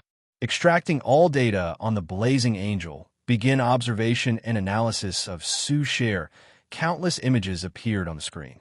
These were images of the Blazing Angel that Gu Qing Shan gave to Sue Share as a birthday present. They were images of Sue Share and the Blazing Angel's daily interactions. These images flashed through his mind at an extremely fast speed. Impartial Goddess quickly made her decision. The text continued to flash on the screen. Contacting Sue Share to convey the protector's last words. Unable to connect. Determined to not be in the current world. New text appeared on the screen again. Receiving the highest authority's last words type order. Received release order. Beginning to remove restraints. All restraints have been removed.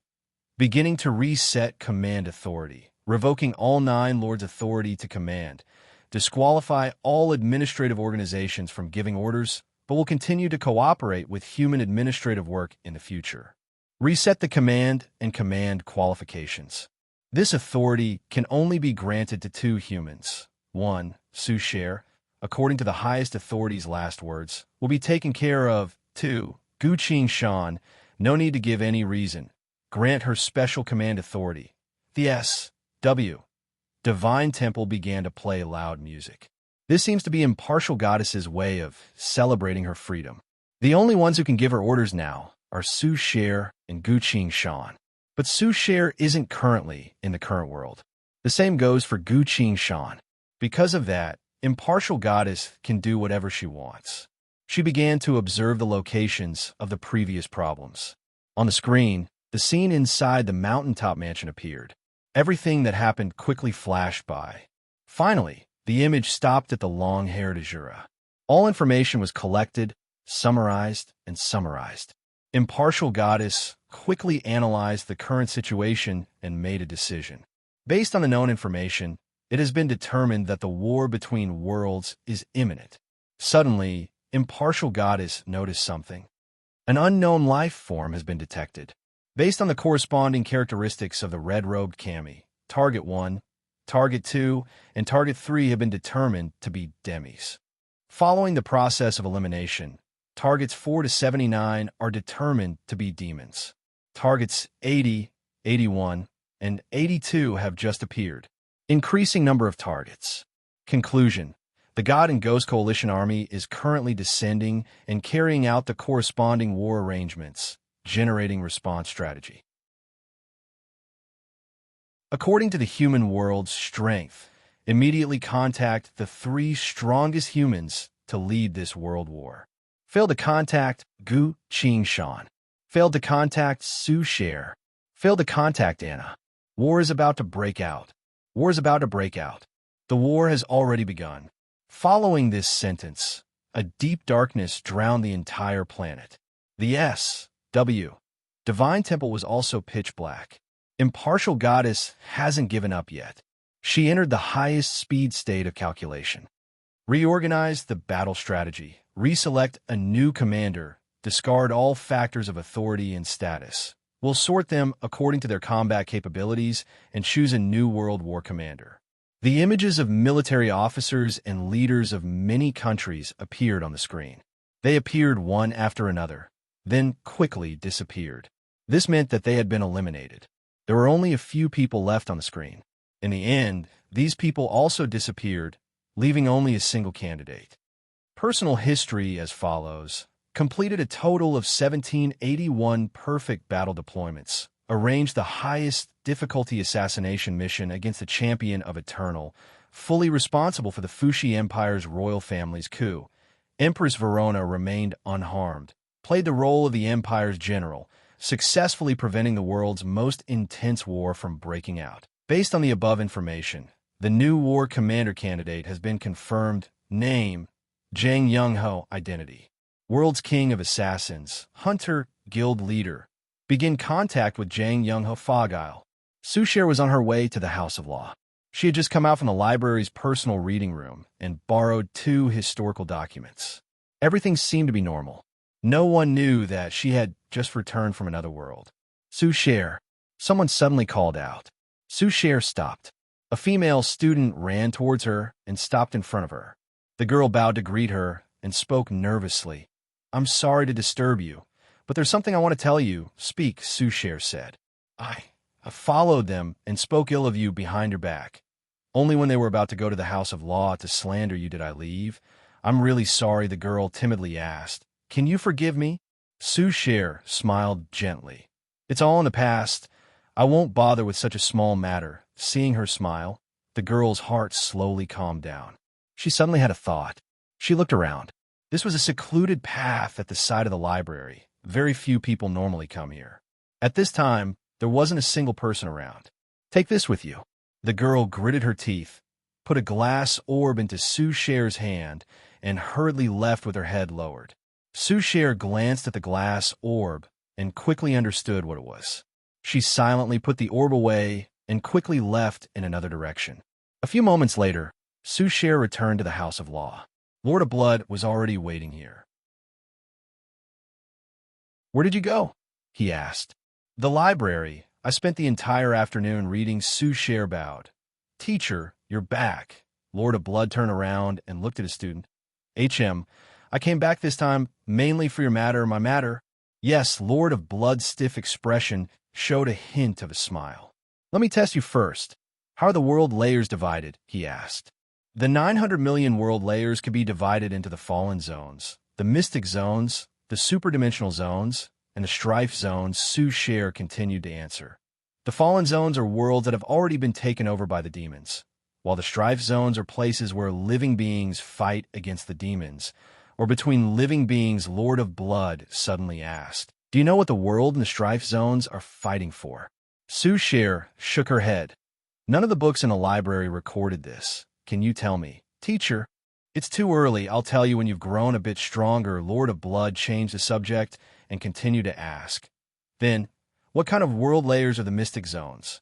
The mystic zones are mysterious and incomprehensible world layers, filled with unimaginable existences. Sushare continued. The superdimensional zones are superdimensional worlds. These worlds have surpassed the limits of space and time, allowing people to travel from superdimensional worlds to countless other worlds. All right, these superdimensional worlds themselves also have their own mysterious functions. From a certain point of view, superdimensional worlds are a type of safe house, because without the permission of living beings, demons can't enter these places. That's right, my student. I'm very pleased with your grasp of knowledge. Now, take a look at this. Lord of Blood gave a newspaper to Sushare. A very eye-catching headline was written on the front page of the newspaper. The Spirekeeper Association has sent a message. The Bramblebirds have begun their call. The call of the Bramblebirds?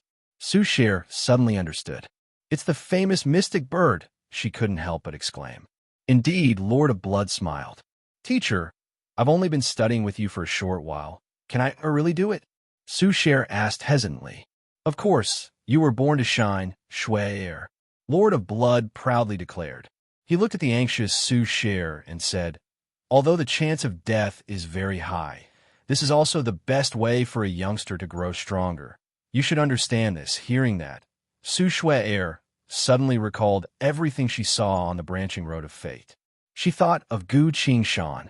She thought of Gu Qingshan's final outcome. No, definitely not. I only have him left. I can't lose him. Su Sher lightly pursed her lips, her beautiful eyes filled with determination. Teacher, I am willing to accept the call of the bramblebirds. Good. That's my student.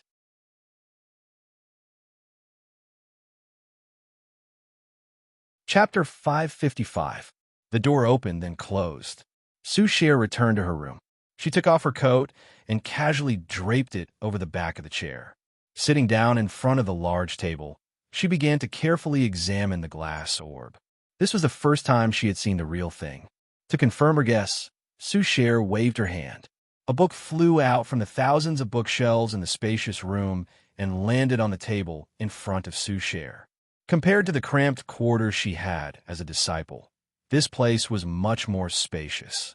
More importantly, the Lord of Blood's collection of books was no less than the Institute's library. Among these books, there were even precious materials that the library didn't have. Su Sher simply asked for a few thousand books from her guru and neatly arranged them in her room.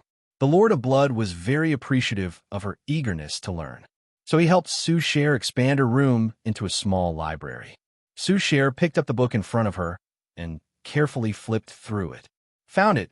Su Sher carefully read the description of a certain wondrous item.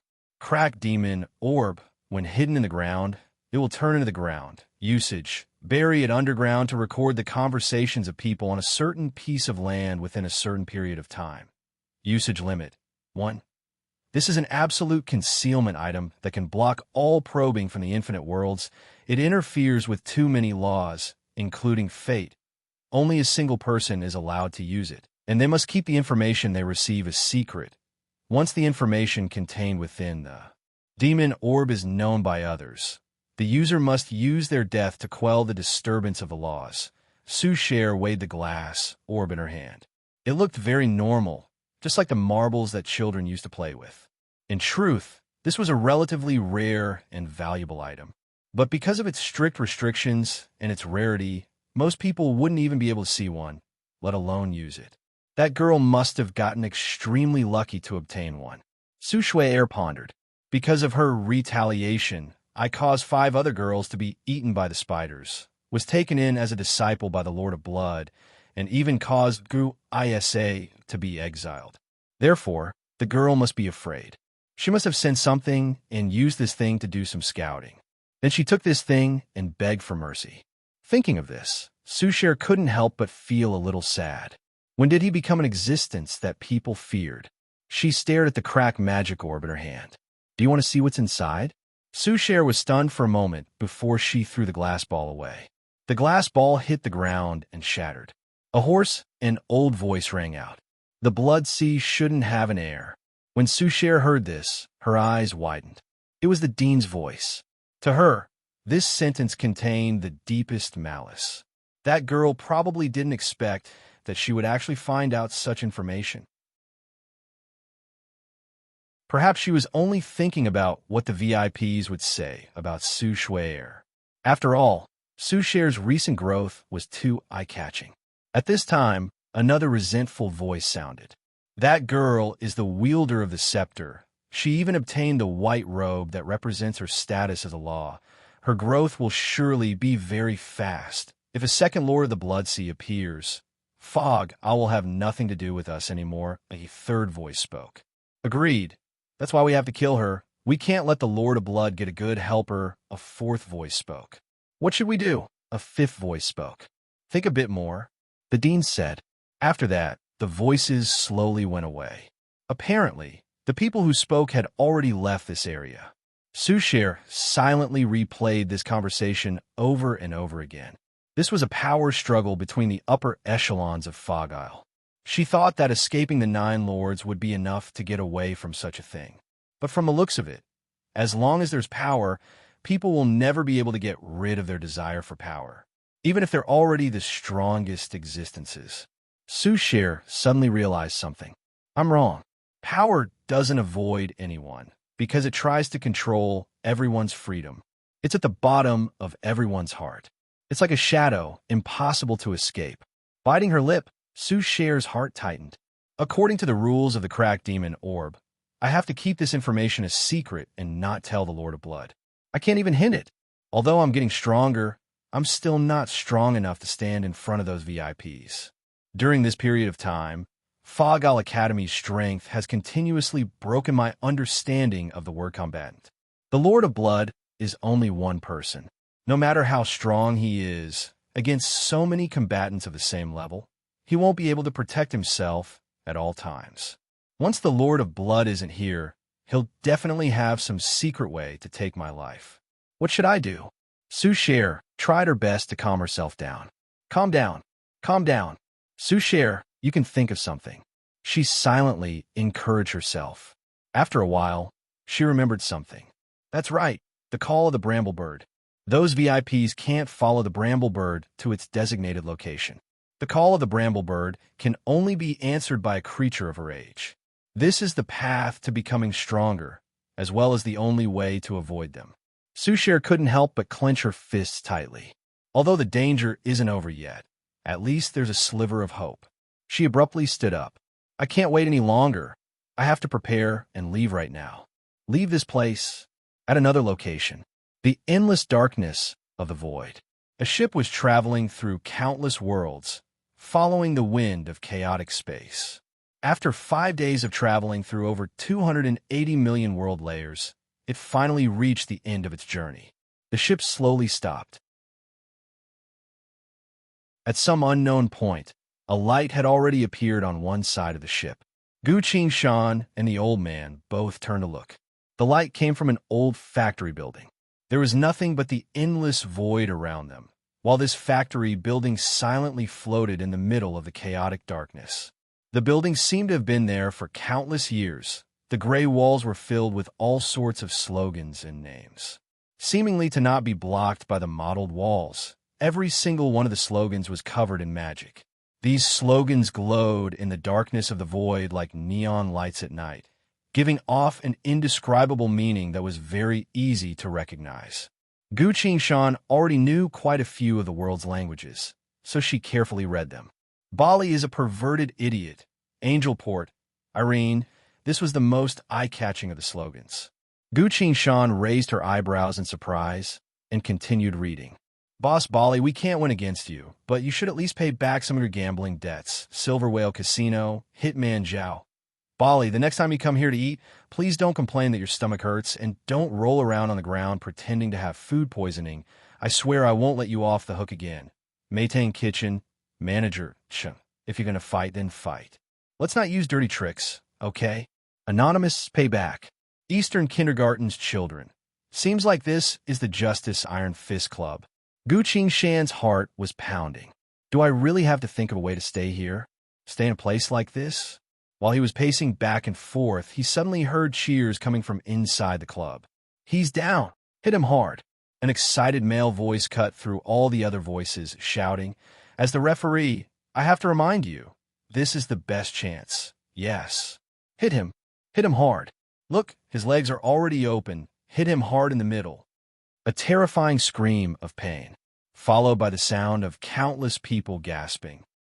Gu Qingshan, the old man. That's that bastard Bali's voice. The old man uncomfortably cracked his neck and said. His mouth twitched a bit, then told Gu Qingshan, We've arrived at the Justice Iron Fist Club. We welcome you to ride our Spire Keeper Association ship again. Gu Qingshan clasped his fist. Thank you for taking care of me on the way here. Goodbye. With a light leap, he flew down from the ship. The old man smiled and waved at him. A second later, the old man turned around and shouted at the young man who just got out of the ship. Hurry up, the ship. The young man was shocked and quickly ran back to do it. The Spire Keeper Association's ship flew away like a gust of wind, disappearing in the blink of an eye. Why does it feel like they're running away? Gu Qingshan watched as the ship disappeared into the void of space, and couldn't help but mutter. All right, there's no turning back now. Gu Shan helplessly turned around and walked towards the club's gate. At this time, a number appeared on the War God UI. The countdown begins. Gu Shan can only stay here for 1 hour.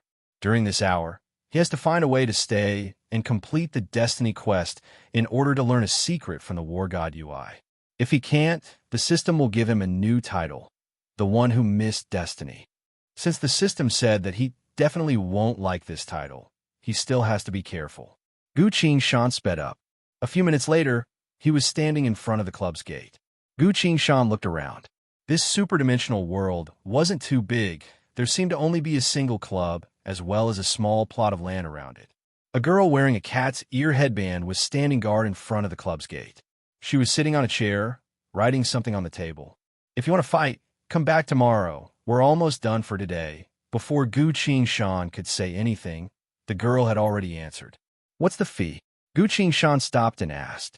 My bro said it's free, the girl answered without looking up. She was still writing at a tremendous speed. On the table, other than a few pens, an eraser, and a notebook, the only thing left was a thin magazine.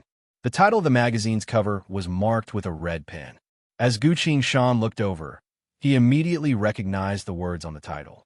Spire Keeper Association announcement. The Bramblebirds have begun to call. This was a language invented by the Spire Keeper Association, used for over 8 billion years. Bramblebirds? What's that? Gu Shan only glanced at it briefly, then didn't read any further. His attention was drawn to the girl who was writing. Behind the girl, there was a tail sticking up.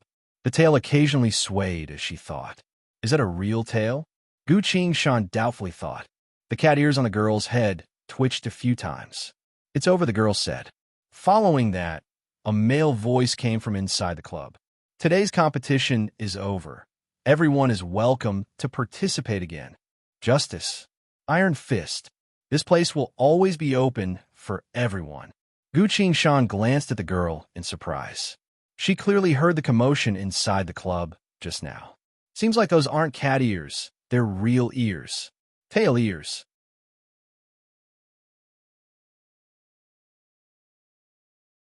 Chapter 556. The Justice Iron Fist Club's door opened. A group of people staggered out. This was a group of muscular men. Even though their faces were swollen and bruised, the excitement on their faces didn't fade away. That hurt. Did you use your full power in that punch just now? One of them clutched his stomach, looking at another. Of course. How could I deal with you if I didn't use my full power, the other replied. Did you use your ability? How is that possible? Bali's eyes are sharp. Other than my physical strength, I didn't use anything else. The man complained. Then I'm satisfied with my loss. The one who asked the question appeared satisfied. Let's go, someone called out. That was a good fight today. Let's do it again next time. See you later. The muscular men raised their fists and bumped each other, saying their goodbyes. The figures of these people moved one after another. Black holes appeared in the void of space from their collisions. They went into the holes, adjusted their direction, and disappeared without a trace. Gu Shan's eyebrows twitched as she saw that. They left the superdimensional world just like that. With just their bodies, they could travel through billions of worlds as they wished. What kind of power did they need to do that? Just as he was thinking, he saw that all the lights in the empty club had been extinguished. The last man came out from the club. He was wearing a leather jacket, a cigarette in his mouth, and a black fedora hat, exactly the same as the one on the golden statue. The lame Bali. Gu Shan couldn't help but look at his lower body. It was a pair of tattered jeans. All right, that's more like it. The lame Bali was very cautious and stopped at a distance. Meow, who's this? He asked. I'm not sure, but I'm not here to ask for money. Meow lowered her head and answered while writing. I'm not here to ask for money. Hearing that, Bali calmed down and returned to his lazy self. Did he hit on you? He casually asked. Don't talk to me like that. I can't even write today's update. Meow was still engrossed in writing. Is this how you talk to your brother? Bali said unhappily. Meow's wagging tail stopped. She put down her pen and looked at Bali. If I don't write, where will I get the monthly payment? Without money, what are you and I going to eat? Bali straightened his neck and said, "We can eat those space monsters. Did you just randomly grab another one and roast it?" Meow sneered. "Last time, I pooped for 3 days and you pooped for 4 days. Haven't you had enough of that feeling?" Bali could only puff out a smoke ring and turn his head away. Gu Qing Shan, the mysterious aura of a super-dimensional world, instantly crumbled in his mind. From the signs on the wall outside, the siblings seemed to owe a lot of money. But now, it seems like they can't even afford to eat. Bali stopped bothering his sister and turned to Gu Qing Shan, an unfamiliar brat. "What business do you have with me?" "Excuse me, are you Bali? The crippled Bali?" Gu Qing Shan asked to confirm. "Of course, I am," Bali replied. Gu Qing Shan then took out the crystal-clear flower from her inventory bag. "Buttercup asked me to bring this flower to you," Gu Qing Shan said. Bali looked at the flower in surprise. His gaze focused on the flower as a look of reminiscence appeared on his face. "Buttercup, I remember now. The little girl who always likes to cry," Bali muttered. "At the time, her world was completely destroyed. I almost didn't make it in time. I only had time to save her." Bali casually tossed the cigarette away, reached out his hand, and solemnly received the flower. This was a rare expression of seriousness on his face. He placed the sparkling flower in front of his nose and sniffed it.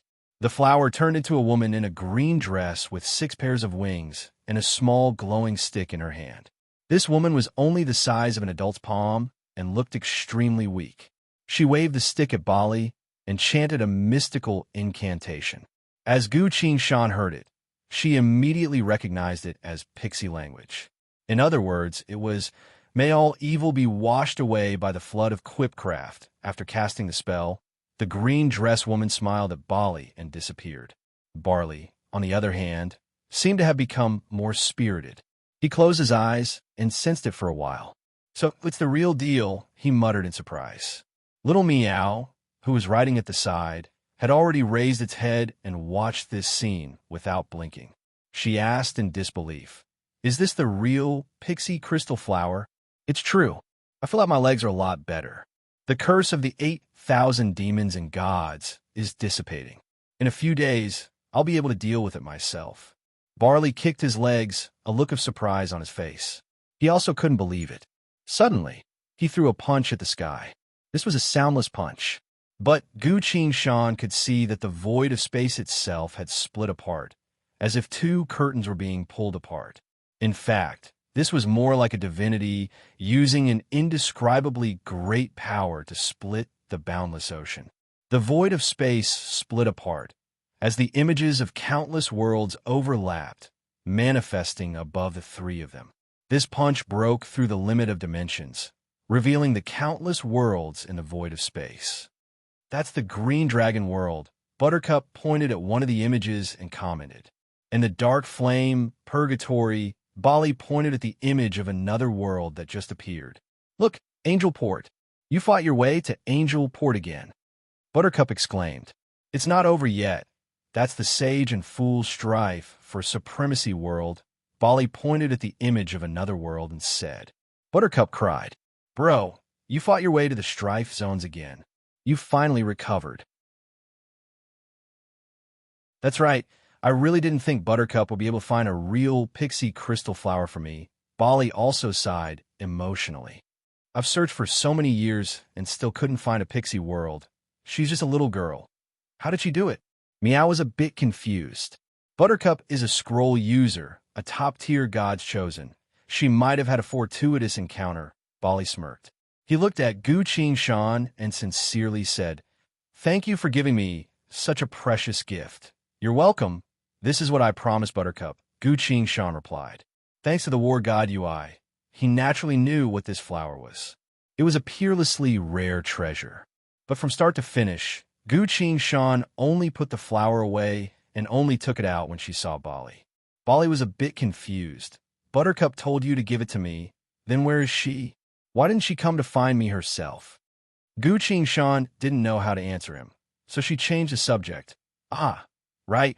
She also asked me to tell you something." Bali appeared to be listening. She said, "She hopes that you're doing well." As soon as Gu Qing Shan said that, dozens of scrolls appeared from her body.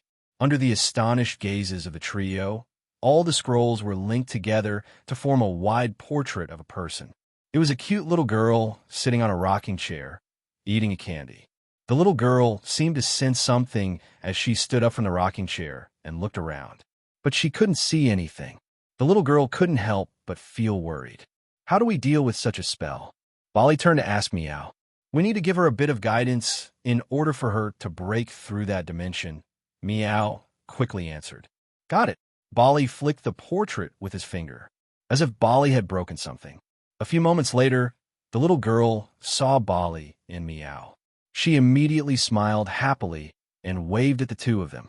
Uncle Bali, big sis Meow, long time no see, the little girl said. Ah, what an excellent scroll ability. Buttercup, you've matured so quickly. No wonder you could pick such a rare flower. Meow crossed her arms and commented. Bali also nodded in understanding. From this, it could be seen that the other party's strength wasn't the same as before, almost as strong as he was at his peak. Uncle Bali, thank you for saving my life all those years ago. Buttercup sincerely thanked him. You're welcome, Bali raised his fist. I only saved you on the way. I should be the one thanking you for finding me a pixie crystal flower. Buttercup didn't say anything else and only stared at Bali, unwilling to part with him. Bali smiled and teased her. It's been so many years. Why do you still look the same as before? I don't even know what you look like now. I'm very ugly right now. Buttercup lowered her head. Bali noticed something wasn't right. His voice became a bit gentler as he asked, Did someone bully you? Come, tell Uncle Bali I'll get rid of that person. No, Buttercup hurriedly smiled. It's just that I've just had a child, so my body is still recovering. I don't look good right now, so I don't want to come out and see anyone. Bali suddenly understood. This is a problem that a human female would face during their childbearing period. He and Little Meow looked at each other and laughed out loud. Little girl, you've grown up. You even have your own child now. That's right, time really does fly. The two of them were both glad. Buttercup took that chance to sneak a glance at Gu Qing Shan with a pleading look in her eyes. Gu Qing Shan understood. He lightly nodded. Seeing that, Buttercup smiled at him. No matter now or in the future, please don't tell the truth. Got it? Thank you that you're tuning in to the Warrior Lore YouTube channel. Don't forget to subscribe and join us on this journey to catch the most captivating stories.